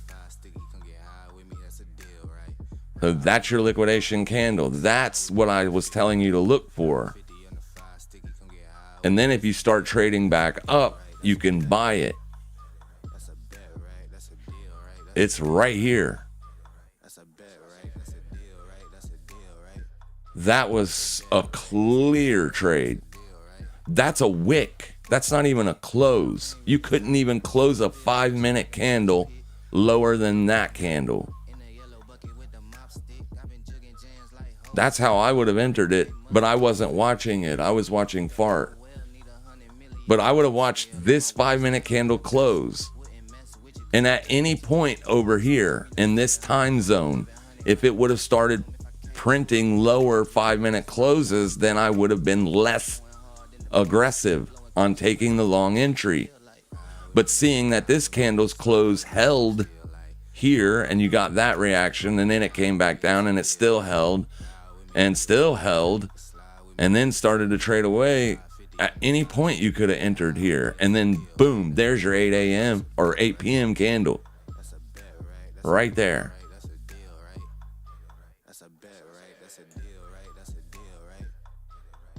This candle made a lower close than this candle's close right here. So that would have told you to be a little bit more hesitant about buying the open. But then the very next candle said boom. Right? And then your daily open held.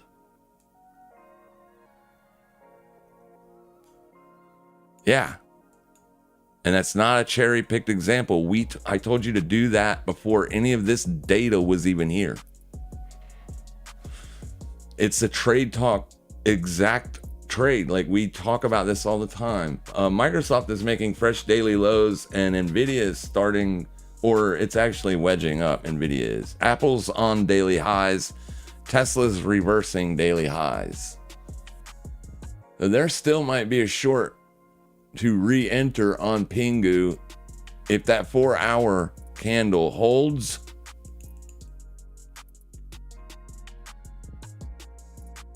Below here. We got 1 hour left on this closure, so I'm probably not going to do anything with it until then. So we got time. But yeah, for the riot trade, I think you're better off to trade Bitcoin futures, because you can literally do it with $10. S&P's rejecting. Bitcoin is rejecting here. Bitcoin's rolling over.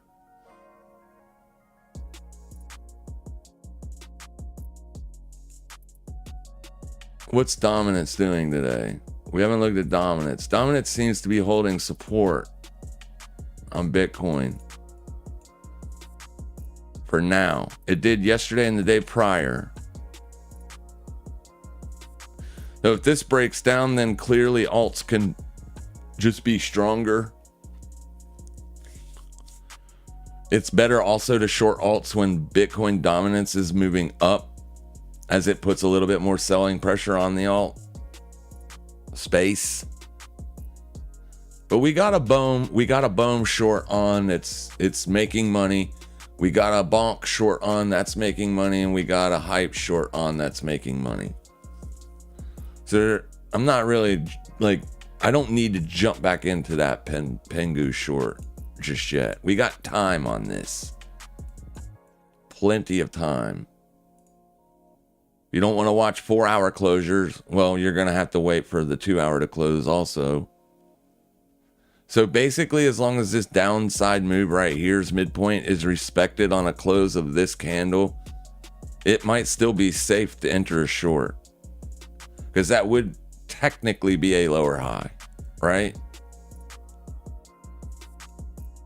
It's the higher high that becomes dangerous to short, because then you are making fresh daily highs. So not only do the bulls have bullish momentum, they're taking out shorts.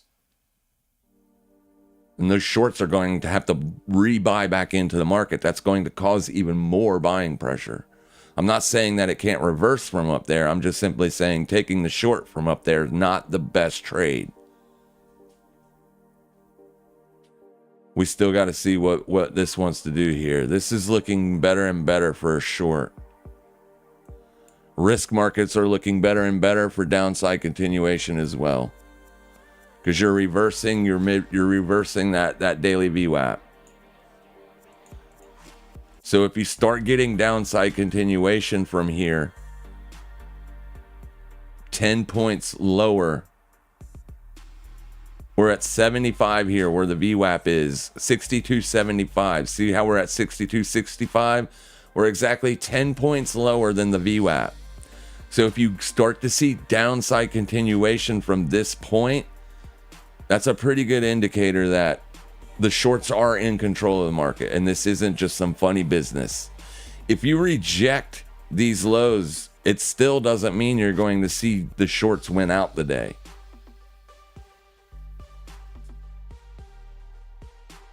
All right? Because this could just be a low day liquidation here and reversal back to the upside. So just keep in mind, it's a good way to to hold shorts or longs. Like if you're holding longs, you definitely want to see this thing reject and get back above the VWAP and start to show you upside continuation. That 10-point window is very strong on the S&P. We see it drop 10 points and reverse all the time. Or we see it go up 10 points and reverse all the time, because a lot of traders are just basically looking to scalp that 10-point move on the S&P. That's what I do. I risk 4 to 5 points to make 8 to 10. On the NASDAQ, it's 50 points. So you'll see reversal points happen around 50 points on the NASDAQ. 50 points higher from the intraday VWAP and 50 points lower from the intraday VWAP. Those are still like zones. But if you're holding a short, you break down below that 10 points and then you start to see downside continuation from there, it just means you're safe in holding that short a little longer is all. At any time, the buyers could jump in. At any time. Noon, 1, 2 o'clock, something had happened, and then you could reverse the entire day's range. We know that. I'm just trying to give you little tips and pointers for when you're scalping those S&Ps. But you can see you can see down there that Tesla is absolutely trading up on the day. You just retreated from the highs, but this is a bullish daily. On your Apple, you have a bullish daily. Microsoft just made fresh daily lows. It just took out yesterday's low. So Microsoft can now reverse and go back up into the range or downside continuation. We'll see. Gold futures trading right at yesterday's low.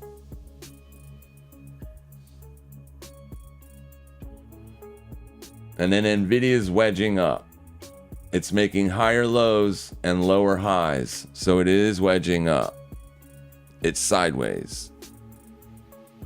Your ADD is back to positive. Remember, we got down to like 380 Now you're back up to 590, so it's looking more and more like a bullish reversal on the ADD.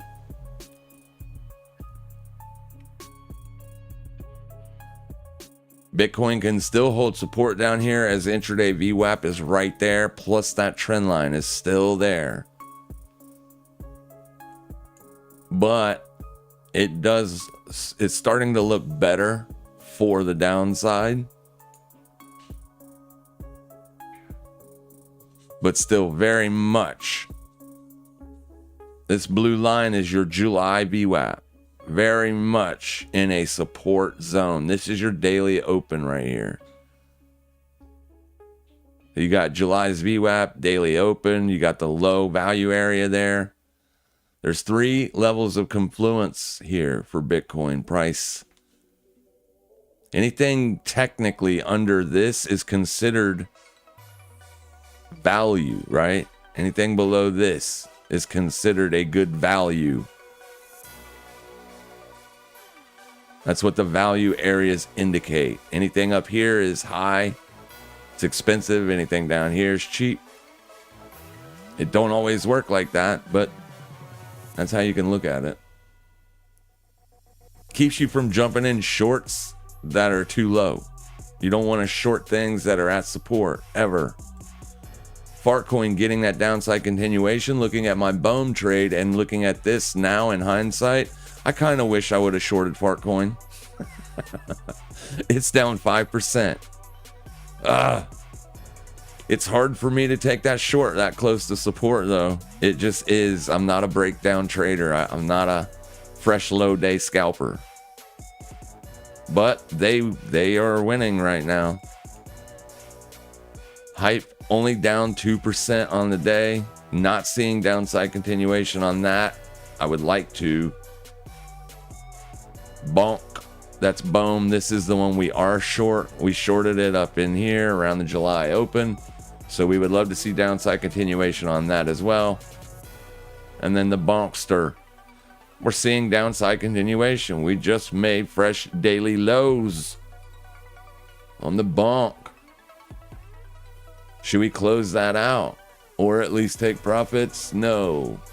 It's a small position. It's a starter position. We never added to it because we're not always smart, right? Sometimes we're not there. We would have added to the position on the move lower. We would have been taking profits here. Since we did not add, we'll just leave it open. And if it gets back above the daily open, we'll close it because we're short much higher. We're short above 4-hour res. So we'll lose 50% of our unrealized P&L again, but that's about all we'll lose. It's still a very profitable day. Not as profitable as it was, but any day you close the day out and you're up by $500-600, it's a good day. Loving it. Why don't you trade Hyperliquid on Hyperliquid? I don't know. I don't know. I never did. I never opened an account there. I don't. It's just another platform, right? It's just another login and password to manage. And at this point, I've got multiple stock accounts. I've got multiple futures accounts. I just got so many accounts to manage already. And to be honest with you, if these offshore exchanges, if it ever gets to the point like it was getting, like to where I can't trade on them, I'll just trade Bitcoin CMEs. All right, that's what I'll do. I'll just trade Bitcoin CMEs. I don't know if they have any micro Bitcoin on CMEs. They should try to do that. Someone should, if there isn't one. But that would be better for retail because Bitcoin CMEs is very risky. It's more risky than the NASDAQ futures. As far as like how much it moves a lot. Like you make or lose big money when you're trading Bitcoin CMEs. But I don't know. It's just another platform, another login. And it's just something that I'm all right now. I mean, I make consistent withdrawals as it is. I don't need to open another platform to do that. I guess, if that makes sense. But yeah, I mean, it's not something that I'm against. As long as the exchange has enough liquidity on it and you can get in and out of positions, no problem, and they've got like plenty of assets to choose from to trade, I have no problems trading with that. Could I check Doge USDT? Absolutely. Doge is something that I haven't traded in a long time, but if I remember correctly, it does also move pretty quickly. I traded Shiba Inu when it was rocking and rolling back in the day. Here, let me just pull up Doge USD, as I've already got that charted on Coinbase. And USD versus USDT is pretty similar.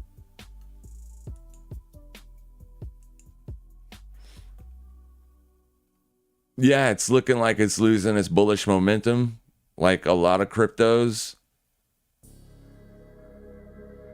You're trading under May's open and June's open. So, I mean, this actually looks worse. This is more bearish.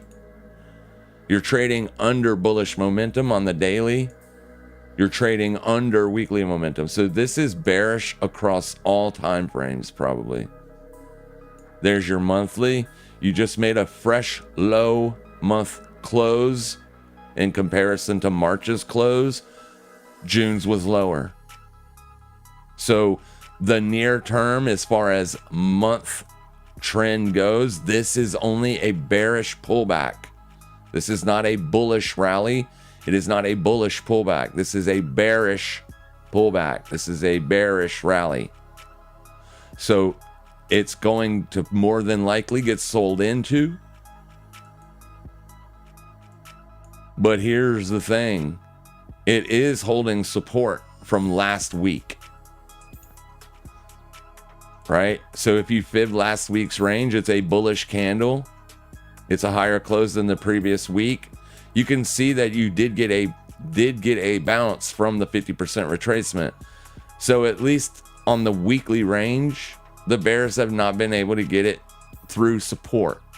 But that doesn't mean that they won't Wednesday, Thursday, and Friday, right? We still got 3 days on this week. So this can break down. As long as it's trading under the weekly open, I like it lower. I would be looking for the short trade, in other words. Now, here on the 4 hour, you held support for multiple sessions, 4 hour sessions. 1, 2, 3. So what is that? 4. That's 16 hours that Doge traded and could not close a lower 4 hour candle. That's why you're seeing a rally. Because all the people that were shorting it on the lows were not enough. So prices are going to move up, liquidate those people. But it's still holding that May open as resistance. So this was kind of like your line in the sand here, or the weekly open, which is just a little bit lower. I mean, yeah. So at this point, Doge, in my opinion, a rally back up to 16,979 could be a short. That is, of course, as long as ES and Bitcoin stays bearish on the day. If the ES rallies, and remember, the VIX is gapping down today. The VIX is gapping down. Not only is it gapping down, it's getting downside continuation. So here's where you closed yesterday.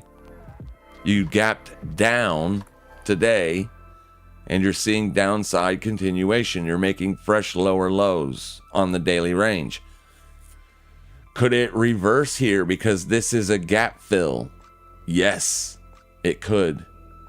And then it could go back up here to fill this gap. Remember, this is where I would want to get long on ES, is if we got a gap fill up to $20 on the VIX.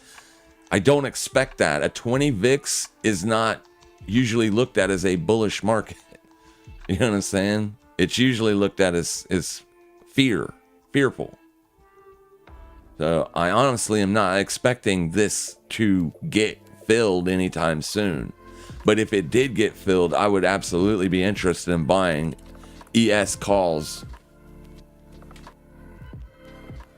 So yeah, I mean, this is a very bullish context for the risk markets. If the VIX is making fresh daily lows for the rest of the day, I expect ES and Bitcoin to find support intraday and start to rally sometime. And if it's not today, then maybe tomorrow, right? Because we've seen a choppy market last all day long, but eventually it does ultimately find support and then start to rally. It might be something like that, but ultimately, if the VIX is heading lower, I have a very bullish bias on Bitcoin.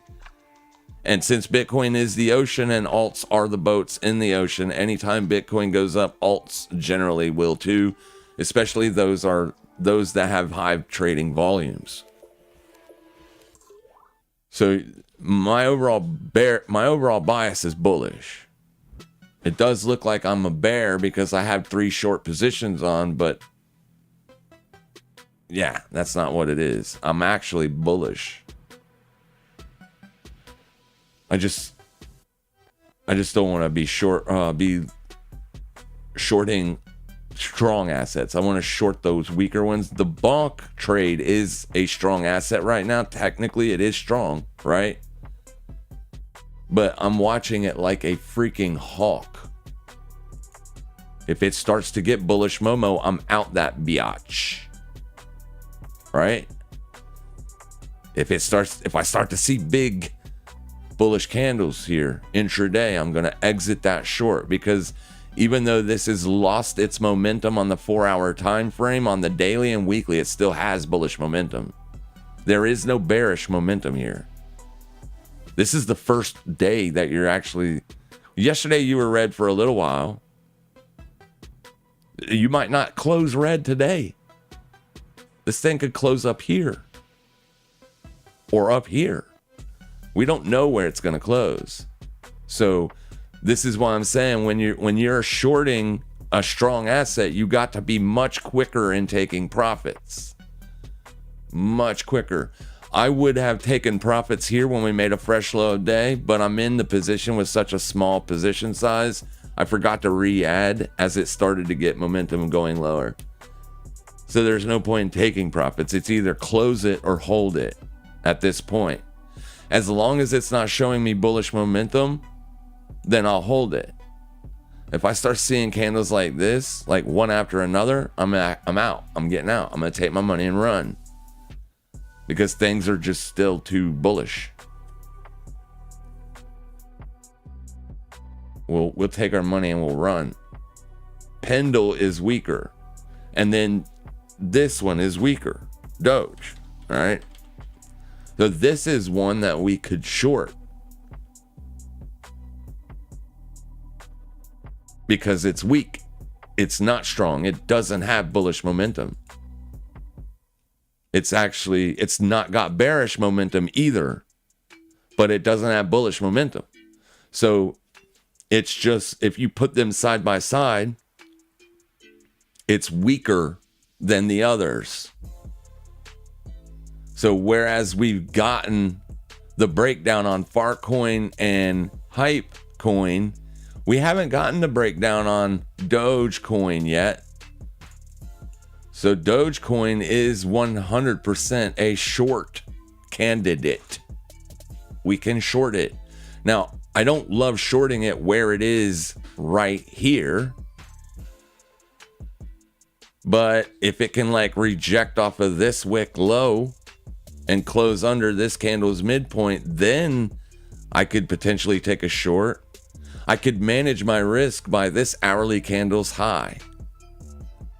I can go in with a small position with dynamic risk management, set a limit sell at 16982, stop above that swing high. If you start to see bullish Momo, maybe look for a higher short. I wouldn't love the higher short. I want to see bearish momentum like we saw yesterday come into this today. As we're starting to see it now, that's why we can look for the lower short. But if at any minute the bulls regain strength and you start making higher highs, then you got to kind of wait for a high day liquidation and failure or something along those lines. So maybe instead of trying to get back in Pingu, because this one does have a little bit of bullish momentum right now, and you did take out the previous hourly candle high, now the bulls have pressure, right? Now people are going to buy midpoint checks on this candle, or they'll buy retests of this low. This high. I don't know that they'll make money, but people are going to see this differently as it's now structured differently. Doge is a short candidate because it's weaker. It's got all the things we look for. We don't love the short because it's up on the day, correct? So we have to respect the upside because it is up on the day and the VIX is trending lower. So the ES might start trending higher. And if that occurs, it's actually trying to do it right now. It's like right now trying to trend higher. You're back to the VWAP. So if you just look at the amount of time here, if you go all the way back to the 9:30 open, even deeper in time, if you go all the way back to 8:45 a.m. this morning, you have been touching this intraday VWAP. You have been trading at, under, or around it all morning, right? You made a fresh daily low here, but then you came right back here like a magnet. Boop. Who is in trouble? The shorts. They're in trouble now because they're not getting downside continuation. If this thing starts to get any kind of bullish momentum, it's coming more or less. Maybe it doesn't get all the way up there, but it'll definitely come to here. Maybe here. Those shorts, anybody who shorted here and here are in trouble with this looking like this. They're going to start exiting their short positions. That's going to bring more buying pressure into the market. You got to be careful when you're trying to short anything, when the markets have a bullish bias. But I do like Doge for a short. If you wanted to be long Doge, you could, as long as you're not like taking this VWAP out.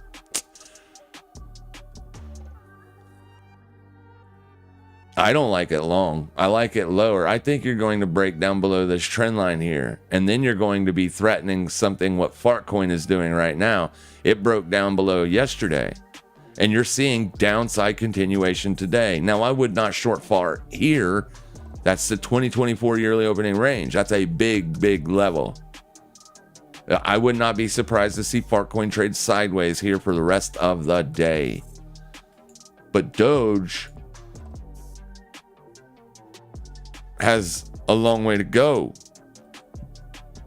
So we could actually short this right now. Let's do it. I don't know if this is a fast mover. It's hot. It says it's hot. 142 million Doges has been traded today. Ooh, I don't like this look on the 4-hour. Careful. Careful, boy. I don't like that.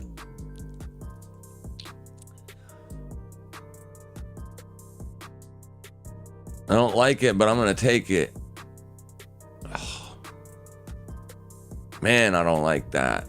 Even on the 2-hour, you've got bullish momentum, guys.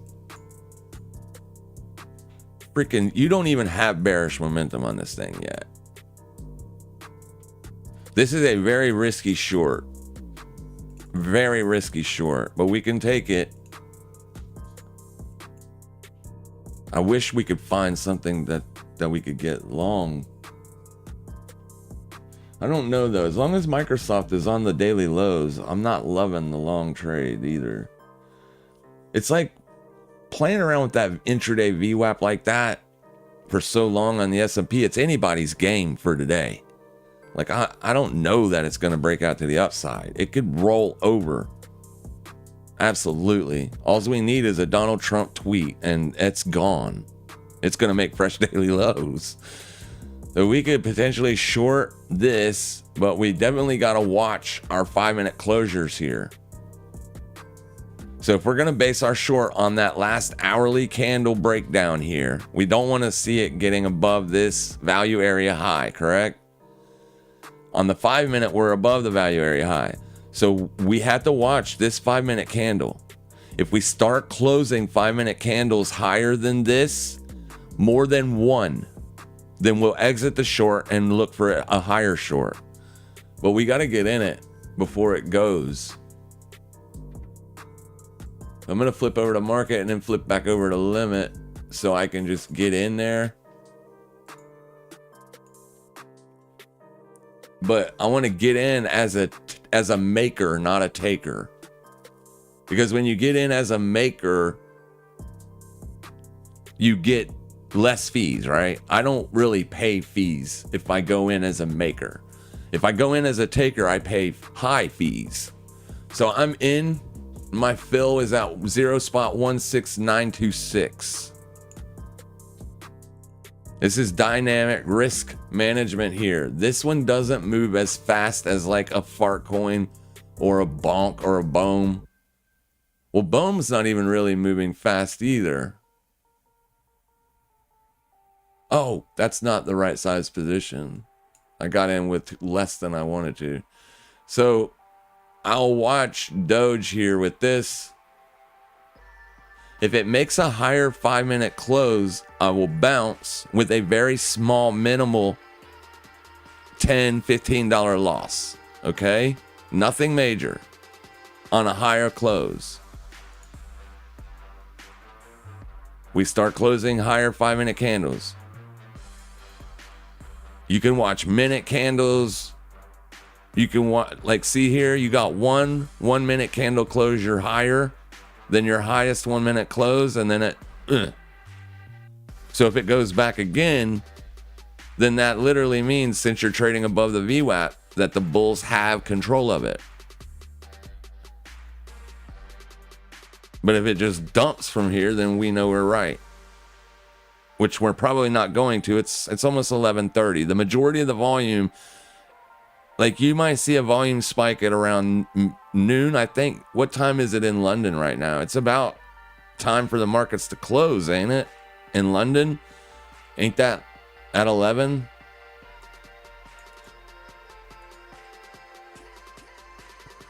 What time is it in London?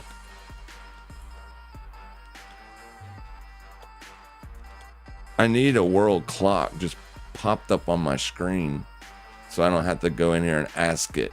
Yeah, so the market's probably closed. Doesn't the London market close at 4 or is it 5? So we might see a little bit of elevated volume here for the next 30 minutes, but then the volume's going to dry up. And then you're going to see a lot of sideways trading, like just bouncing back and forth. No real significant trend. But that ain't always true either.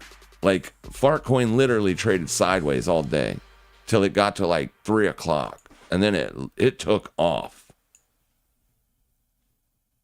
I guess it just ran out of sellers. Or, yeah, buyer or whatever. It ran out of something. Right there, man. That support just held and held and held and held and held and held. Then you got this move up. 2, 3, and 4 o'clock. This thing started to roll over. Wow. I don't know if you're going to see something like that on Doge. Right? But there is a trend line down there. And if you break that, you're going to probably see a significant move lower. Because this trend line encompasses every swing low that you've made since June the 22nd. That is the June low. Right there. So you have not been able to put any wicks through that trend line since you made the June low. So the bulls have had the momentum. So if we get under that, you're going to see a significant move probably. Boop. A measured move of this leg lower puts us where? We can at least do that. We don't know that it will give us this, but we can do that and this. Yeah, it'll put us right there. It'll liquidate these lows here. If we get the move we're looking for. Boom. And is that within the daily range? Could the daily candle put in a range that big to the downside? Then we just use our average true range here. It says, what is that? That's 10. No, that's 1 cent. So 1057. That's what we're looking for. 1057. And we're looking for 1057 from today's high. Ooh. Right there.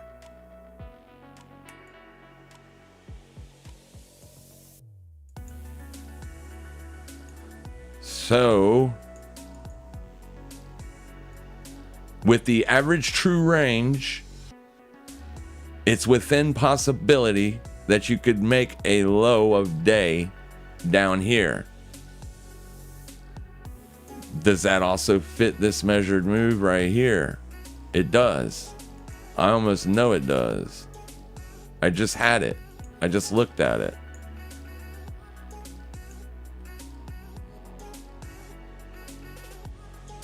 It's like clockwork, ain't it? Yeah. So it is a 100% possibility that you could see a low down there. So that would be a pretty decent little trade. And then, like I said, you break down here. If the bears jump on it after that, then you could see a significant move lower on Doge. There you go. There's your short for the day. Since the BOEM trade is not working out yet. I mean, it's in profit for me. I'm up 28% on my position size. So it's not a terrible trade.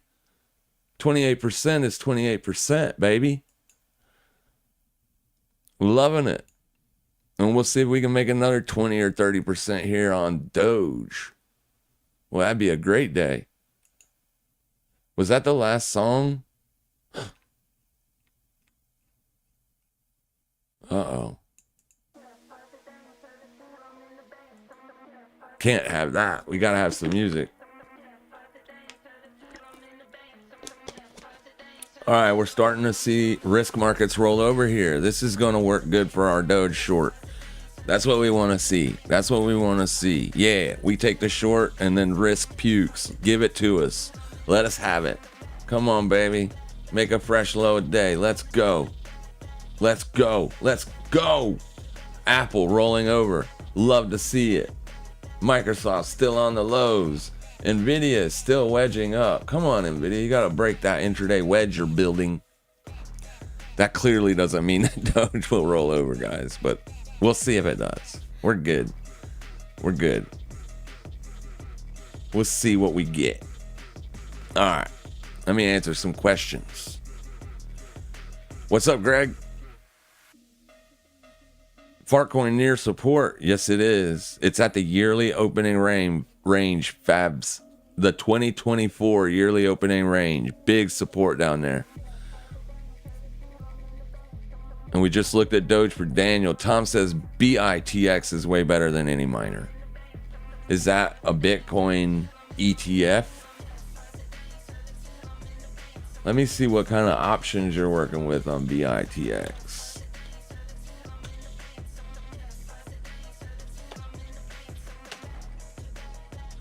You got weeklies on that bad boy. Oh, spreads are ugly though. The spreads are over 45, about 45 cents. Damn. On the puts, the spread 30 days out is $1, over $1. I don't like the liquidity on the options on BITX. BITO has better liquidity on the options, but there is one that also has good liquidity. I just don't remember which one it is. Are these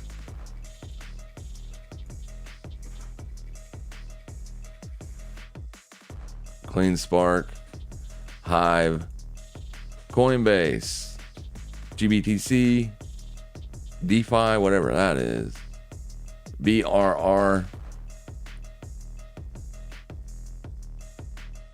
That's the Valkyrie. BTCO. No options. BTCW. No options. EZBC. These are all Bitcoin ETFs. IBIT is the favorite. IBIT.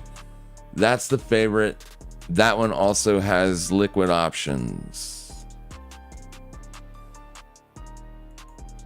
There's your option chain on that beast. Boom. Anytime you see an option chain that big, you know there's liquidity in there. Tight spreads. I love a spread tight like that. 4 pennies. Yeah, like it. I like it a lot. That's a good option trading thing right there. There was one though, FBTC.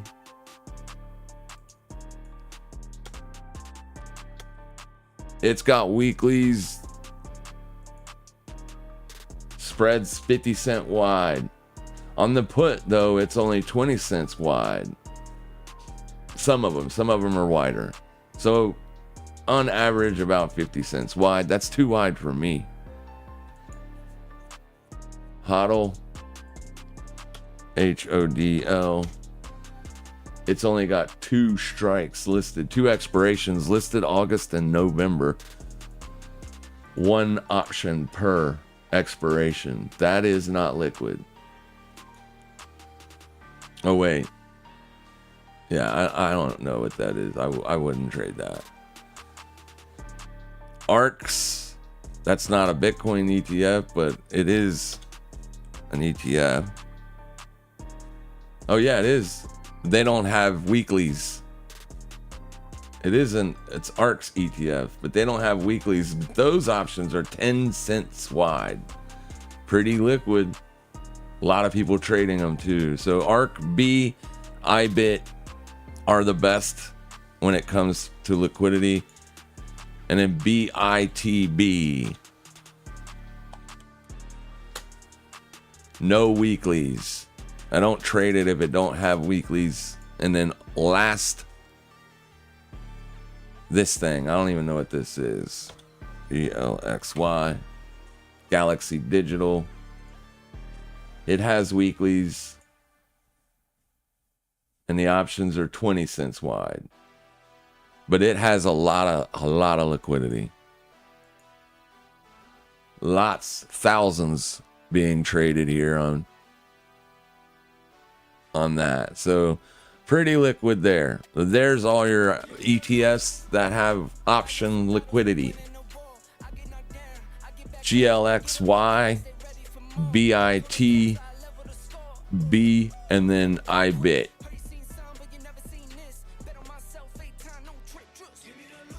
Are you streaming tomorrow? Yeah, as long as people show up, I'll keep streaming. I don't have no problem with it. I have no trouble with it. Do you think Magic can reverse from where it is right now?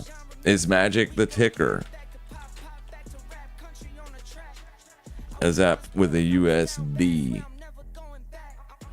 Can it? Oh my gosh, this thing is ripping faces off today.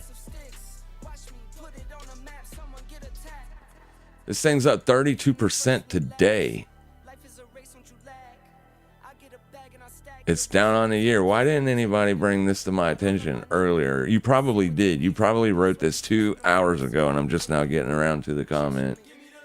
Sorry about that. It's up on the month. Of course it's up on the month. It's got a 30% freaking daily. That's probably today. What am I doing? Get with the program, bud.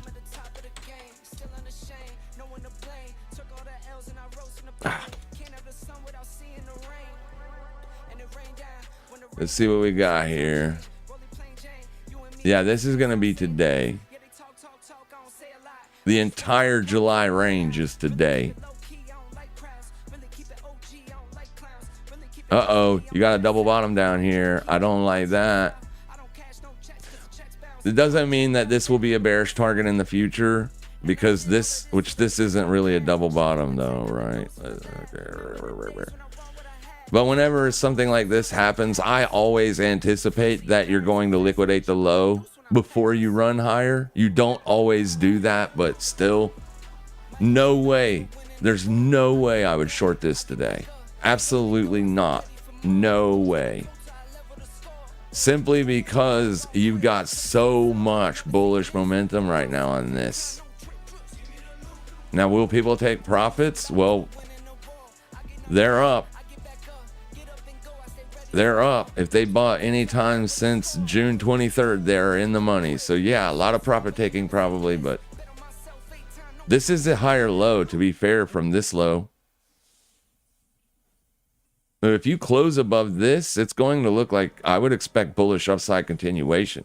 This could be another big fat stop, like a big fat move like that, if enough people jump on this thing short today.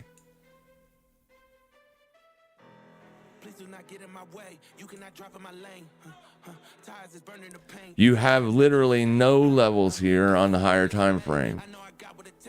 Nothing. The very next level would be February's low, before I would even expect resistance.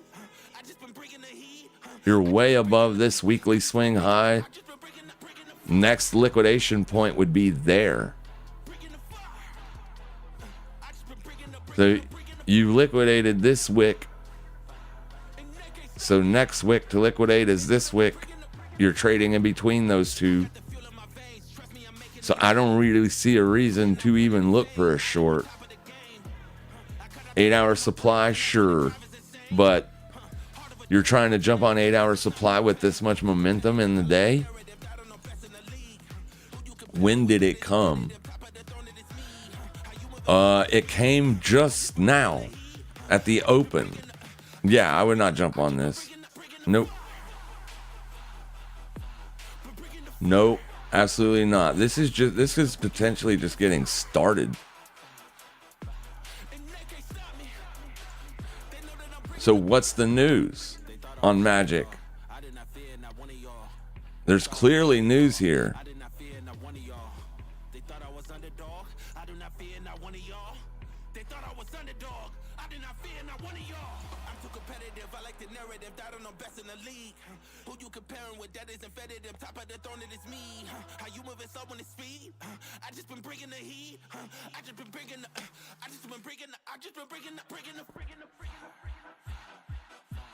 I spelled that with a J.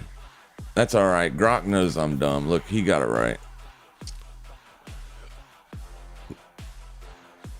Stock Magic Software Enterprises, as these are commonly associated. Yeah, okay, got it. Okay, in financial context, however, since your previous question was about... No, I don't want you to do anything with my previous question. MIM and Magic based on provided context. Magic Internet Money, a meme coin tied to Bitcoin Wizard meme, experienced a significant price spike of 417%, followed by a 79 in June. No, that's not what we're looking for. Kraken's Rune June post, a promotional post by the crypto exchange Kraken dubbed the Rune June, sparked speculation and community interest, boosting MIM's price. growing community support, increased engagement, and hype with the crypto community contributed to the rapid price increase. However, the subsequent crash erased about 145 million in market value. I'm not seeing any news for today.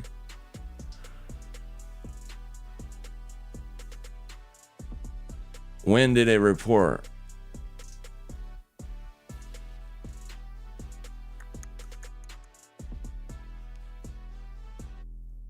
Barclays rate. Wait, the stock. It ain't a stock.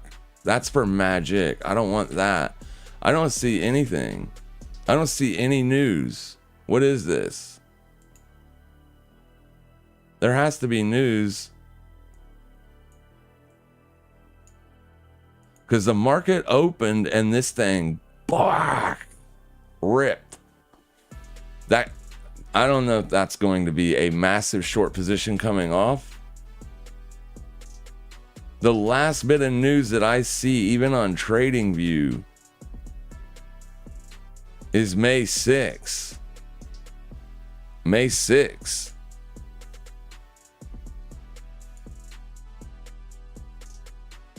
Yeah, there's no news on this, so maybe it does roll over. It's still a very dangerous short, bro. Okay? I would give it time, let that bullish momentum wane, and then look to hammer it. But not until then. Not until then. It's just too momentous to the upside here. To be fair, it did roll right over, didn't it? After it made this higher high. 1, 2, and then over. I guess you could manage risk with the high of day and just watch that 5-minute close. Everybody's shorting it. Everybody's got the same plan you got. Look at this volume spike here up on the market highs. Anytime you see this, be very cautious about shorting that. Yes, it does look like people are shorting it. Of course they are. Actually, according to this volume structure, it looks like more people are buying it up there.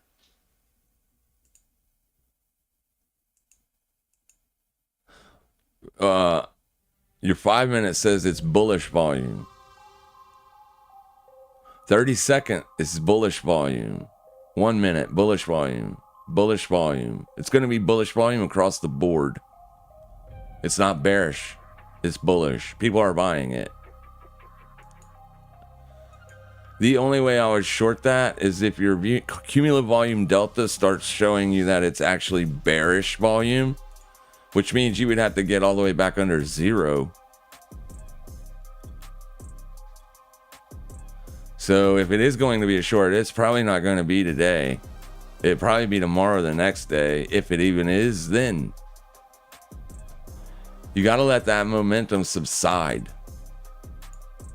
You can't just jump on these things when they're hot like that out the gate. This thing could trade up for the rest of the day. Yeah, that's a pretty significant pullback. I get it. I get it. But based on how fast you ran up there, that gives you a measured move, man.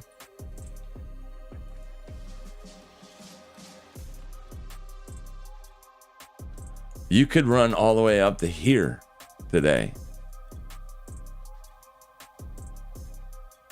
I can't give you an exact measure move because you haven't put in a consolidation formation yet. But whenever you put in a consolidation formation, wherever that low ends up being, and it starts to like bottom out and then starts to trade back up, that's where this will go, right? And that'll give you a more accurate measured move off of what you've seen already. So yeah, just picture this. All the shorts, every short that tried to short the July open are stuck. And because this thing moved up with such momentum, like here, the shorts jumped on it. They saw that. They thought that was a bearish reaction, so they shorted it right there. Boom, boom, boom, boom, boom, boom, boom, boom, boom, boom, boom. Now here's the pullback. So now people are shorting it here. So you can see this happen again over here. Just be very careful. Make sure your risk is mitigated. Do not enter this without a stop loss setting somewhere. I wouldn't short it today. I'm not going to short it today. I wouldn't short this today with your money. If you gave me $500 and said you can only short Magic USDT, I'd be like, I'm not trading it then. You can have your money back. Like, that's how much I do not want to short this. Obviously, I don't know what it's going to do. I don't know that it's going to go up. I don't know that it doesn't roll over from here and go back to go to zero. I don't know what it will do. I'm just saying, when you see this kind of momentum, something's going on. Whether it's just a pump and then dump, who knows? But they did say this was, Grok did say this is tied up with Pingu and Bonk and all those other memes. And we do know that those things are doing pretty good right now. Pingu not, yeah. I mean, so I shut my trade off, then it rolled right back over. But look where it is now. These things got too much bullish momentum into them right now. Bonk is the only one that's chilled out. I'll bet you the reason why Bonk has chilled out is because you're seeing that magic rip to the upside. So the momentum buyers are going to get out of this and go over to magic because it actually has bullish momentum right now. And Pingu. So they're trading Pingu and magic right now. Just be careful if you're looking for the short. You could have shorted Doge when I took that short. It's not doing good, but you could have shorted that. I mean, if you just got to short something, at least short something that's weak. All right? At least short something that's weak. This is weak. It's not weak on the day. It's up on the day almost 1%. But we've already analyzed Doge. We know that it's weaker on the yearly trend. It's weaker on the monthly trend. It's just weaker. Never short something that's got bullish momentum, guys. Even penny stocks. Don't ever get on the sell side of those things. I've seen penny stocks rip 2,000-3,000% in a day. I've seen penny stocks get halted 18 times in a day. Like, if you're trying to short something like that, you're going to get murdered. The buyers have the shorts balls in a vice right now. Like right now. I don't do this kind of trading. Like, I like to find my levels. I like for price to come to me. I like to be the sniper hiding out in the bushes. You know what I'm saying? I'm not the guy that's going to kick the door in and run in with a shotgun and start murking fools Call of Duty style. I'm the guy that's sitting 500-600 yards off on the side of a mountain in the woods at nighttime with a scope waiting for you to stick your head out the window. That's me. That's the way I approach these markets. That's what I'm doing. I will allow the bulls to be done tearing the shorts buttholes up, and then I will creep into this thing when no one else is expecting it, right? That's how I approach it. It's too volatile to try. Where would I buy this? Well, I can't buy it. July's open's way down here. There's no level here. Maybe I could watch the intraday VWAP, maybe. But then it's going to be very hard to manage the risk. So like, I don't like participating in things like this. I don't have an edge in things like this. In things like this, you're winging it. You're throwing a position against the wall and hoping it sticks. That isn't like, I never could get consistency when I did stuff like that. If you wanna be consistent and make money, then trade the way I trade. Look up here, right? See, like, we're making money today, and we're short. All these are shorts. Short. They're all shorts in a bullish market environment. So we can make money on the short side. We just want to be smart in our approach. We want to have a weapon. Like, you can't be a sniper if you don't have a weapon. And the weapon in trading is your strategy. There is no strategy to apply on this other than flat out momentum scalping. If you're quick on the keys, then you can make money scalping momentum. Absolutely. Absolutely. You can get in, get out, get in, get out, get in, get out. As long as momentum's on your back, you can make money doing that. I can't. I never was able to make any money doing it. I was always the guy eating stop losses. I would always buy it and then it would dump in my face. Right? There's just too much volatility in it. I like volatility because volatility is what moves the market. But I like to get in there. I like to sneak in when no one sees me sneak in, get in, and then let the volatility happen after I'm already in there. Like on FOREX coin yesterday. That's a beautiful example. Absolutely perfect example. We waited. It didn't look like it was going to pan out all day. It looked like it was just going to be a small little victory at best. And then at 4 o'clock, that momentum showed up. That volatility showed up, and boom. That $100 trade ended up being a $500 winner in the last 20, 30 minutes. 4 o'clock. The majority of those profits came at 4 o'clock. That's the best way to do it, in my opinion. That this thing, like, it's even losing momentum as we're speaking here. Let's see if how bad volume is drying up. It's not really drying up. This volume is descending on a pullback.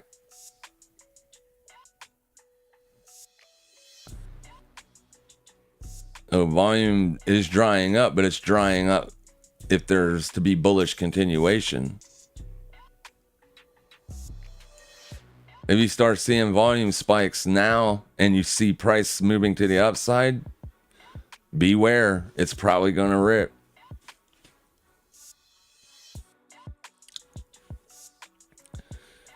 I know you don't like my... it's not that I don't like shift pitchforks, Yusuf. It's just I would rather see you trade with more of an objective. You can trade, like I said, when I say stuff like that, I don't mean to offend anybody ever. Like, I'm not shitting on anybody's trading strategies. If you're making money using shift pitchforks, by all means, keep using them. I know a very profitable individual who trades slope. And that's his main tool is a pitchfork, right? And I know he makes money. I know he does. And that's what he uses. He doesn't use a shift pitchfork. He uses a standard pitchfork, right? That kind of pitchfork. And he identifies slope, but he also ties into, with his analysis, objective levels. Your monthly, weekly opens, your yearly opens, things like that. He ties into his analysis. It gives him the slope, just gives him the near-term momentum. Whereas he uses this to gauge momentum, I use RSI, right? So I have no problem with the shift pitchfork at all. I just know that they can be extremely subjective in the way that they're applied. That's all. The more subjectivity that you can pull out of your analysis, the better off you will be long term. The more objective stuff you look at, you'll just be better off. You'll be better off at gauging trend strength, trend direction. You'll be able to identify those opportunities a lot easier. You'll know, for instance, what direction you want to look for your trades, because of momentum and because of trend direction. then you just have to find an objective level, a place to put on that risk. You're either going to be right or wrong. That's all that can happen. But the more subjective tools you use to help gauge your analysis will sometimes throw you off for a loop, right? Like if your objective analysis says that you should be looking for longs only, but then you throw on a trend line or something like that, then it gives you a short bias. That's not going to help you. You don't want to just try to use tools that help you keep a consistent bias, one that is as objective as you can get. Clearly, you're never going to be able to predict what price will do. However, at least you'll be, you'll be able to manage how many losses you're taking. And it won't be because you're not judging the trend right. Like, for instance, if I lose the short on hype, will it be because I'm a terrible trader, or will it be because I took a short on an objectively bullish asset? Right? It'll more or less be because I took a short on an objectively bullish asset. More or less. It won't be exactly all because of that, but more or less, yeah. You don't necessarily want to be shorting strong assets. Ever. Never, ever. The only time you want to short something is when it's clearly bearish. Even during a bull market, if it's still bearish, even during a bull market, those are the assets you want to short. Now, if it's bearish and it's a bear market, then you don't want to be looking for longs. Unless, like, it's a level that you have to, like a weekly oversold level, right? Like the S&P, something that always trends up is in a bear market. You want to start throwing, you want to start positioning yourself once you get that weekly oversold reading. That's about when you want to start putting some risk on. It could still trade much lower for many more weeks. However, that's when you want to start to look for that market to turn around. Yeah. It's just, you'll see over time, your win rate will start to increase. Your losing rate will start to decrease. And you'll be like, hey, there's something to this. Then you can add things and take away things or whatever to help, like give you tighter entries or whatnot. Of course, I don't have any problem with them at all. I used to use pitchforks a lot. 5-6 years ago, I was throwing pitchforks on my charts. There's slope analysis. I mean, it's a thing. It works. Yeah. I don't know about the shift pitchfork. I've never used it.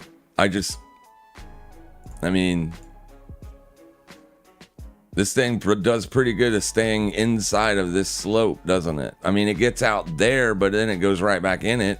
There.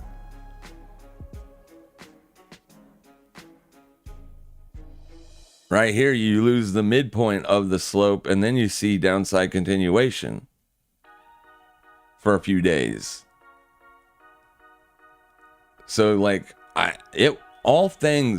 pretty much everything works in trading, just not all the time.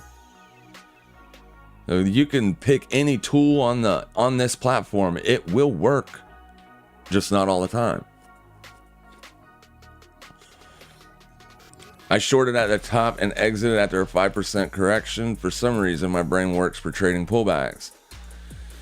That's because I'm going to tell you why. Do not take offense to this. It's the way you've been taught. All right? It's the way you've been taught. And also, the reason it's not just you. You think it's your brain. It isn't. It's everybody in retail. Literally everybody starts out doing that. It's because you always miss the move in the right direction, in the trend. That's why you're always looking for pullbacks, because you're always missing the trend.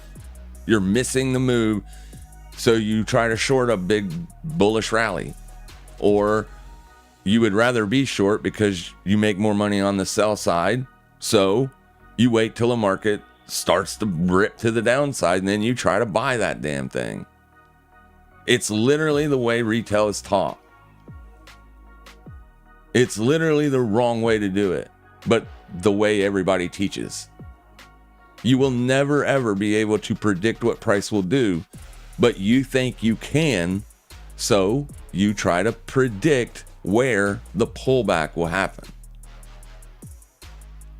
And you eat stops because of it. Once you understand that fundamental principle, you can stop doing that and start doing what I'm telling you to do. And then you will be able to nail trades and stay in them longer because you will be with the trend, not trying to go against it. In something like Magic, this is just a straight up momentum play today only. Like, this thing is clearly trending lower. Clearly, over time, it is going down. You are down on the year.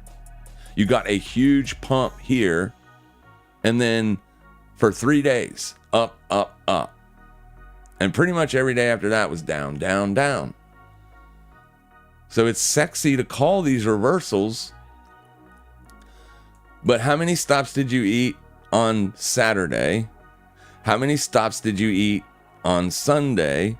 And how many stops did you eat on Monday before you actually shorted 31.29? See, that's what no one on social media will tell you. Except me. I'm the only one that'll tell you I was a dumbass. I tried to short it 8 times yesterday and I got robbed. Right? But nobody else will. All the guys that you see calling fabulous reversals, they lost probably their entire account trying to catch that one reversal. So they post the one reversal. They didn't post this stop, then that stop, then that stop. They didn't post the 3 stops they ate on Sunday, and they didn't post the 8 stops they lost on Tuesday, because at that point, they were so freaking pissed off at this thing, they were going to bet the freaking farm to call that reversal. It went up too much, too fast. Yeah, that's why you're trying to call reversals. Or look for pullbacks. Try to short bullish markets or buy bearish ones. It's the opposite. Literally the opposite of what you should be doing. Right now, the market is bullish. You should be buying pullbacks, not shorting rips. Bitcoin is sideways. So shorting all-time highs or close to market highs has been working, right? But shorting the S&P 500 has not worked since June the 25th. If you shorted any S&P 500, you did not make money since the 25th, unless you were just scalping 5 to 10 points. Then you might have made money here on this day. You didn't make a cent on this day or this day. You might have made money yesterday. You might have made money today. Right? It don't make sense when you look at it like that. Why not wait and buy it on a red day? Then you could potentially catch that. You're above all-time highs right now. Still. Like, if the bears are here, and they are, look at the volume on this day. It's not a super elevated volume day. Well, really and truly, we can't go by this. We got to go by the SPY. This is options only. Same thing, I guess. I guess it doesn't matter, but it wasn't a very huge elevated volume day, but it was bigger than the previous day's volume. Right? So look at how big of the pullback was. It wasn't really anything, was it? About a normal range day. I mean, it was a trending down day, but just about normal. The bears are not making money. Like, they're getting in and getting out for a few points if they're lucky. Whereas you could get in on a pullback, maybe get stopped out once, then try it again another day or two later because it's still in an uptrend, buy it, and then catch a 9-day rally. Right? That would be much better than catching 10 points. There's a lot of things that you're going to have to train your brain to stop doing. Like, another thing that happens to retail a lot is they trade that way for so long, like literally years. They'll try to pick reversals, pullbacks. They'll try to short bullish markets and buy bearish markets for the pullback. They'll get in, and then they'll get stopped out a couple times. So then when they get the move that they're looking for in their direction, they get out too damn early because they're just trying to make back some of the money they lost. You know what I mean? Like, by trying to call reversals is literally gives you like so many things that you're doing wrong. It just helps make it worse across the board. Like, whereas just people that just do buy and hold strategies, they, like, for 2023 and 2024 especially, those are really good years for buy and hold investors, especially if they bought during the bear market. The bear market of 2022, if they bought any time during that time, look how good they're doing now. Like, they're up huge.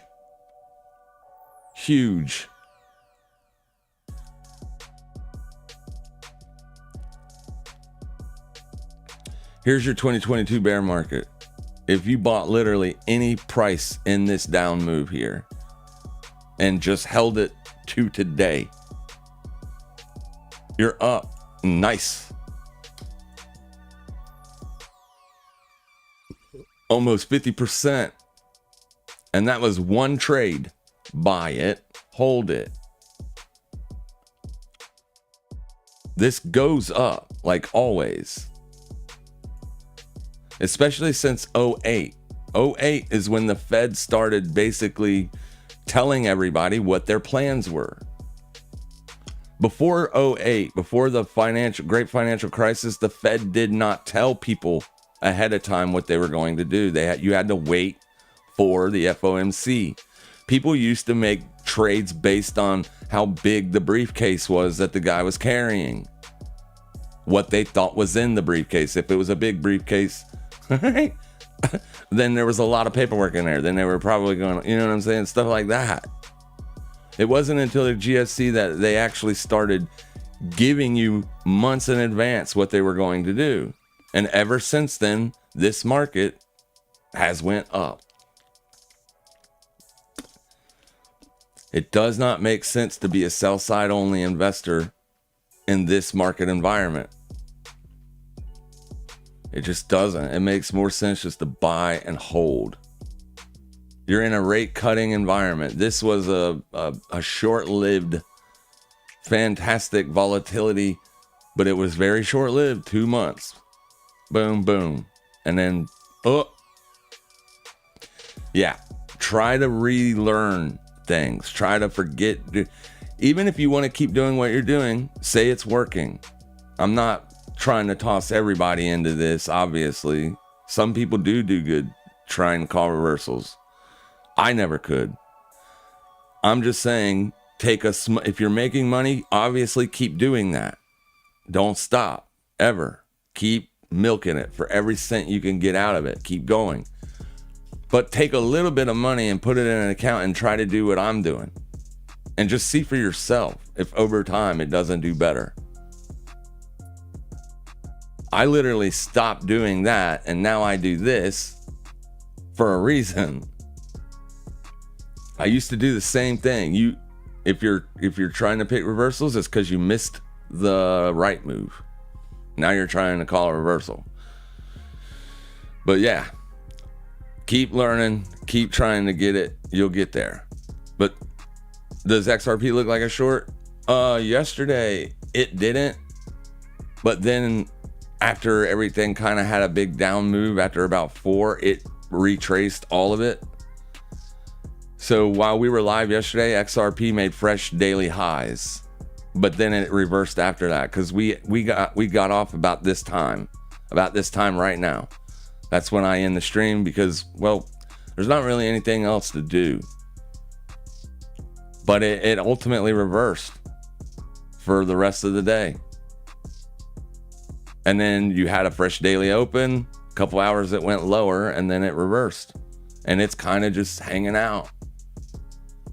So the shorts that we've taken today, this one wasn't, I don't believe this one was one of the ones that we said, no, it isn't. This wasn't one of the ones that we wanted to short because it's up on the year. It's bullish on the year.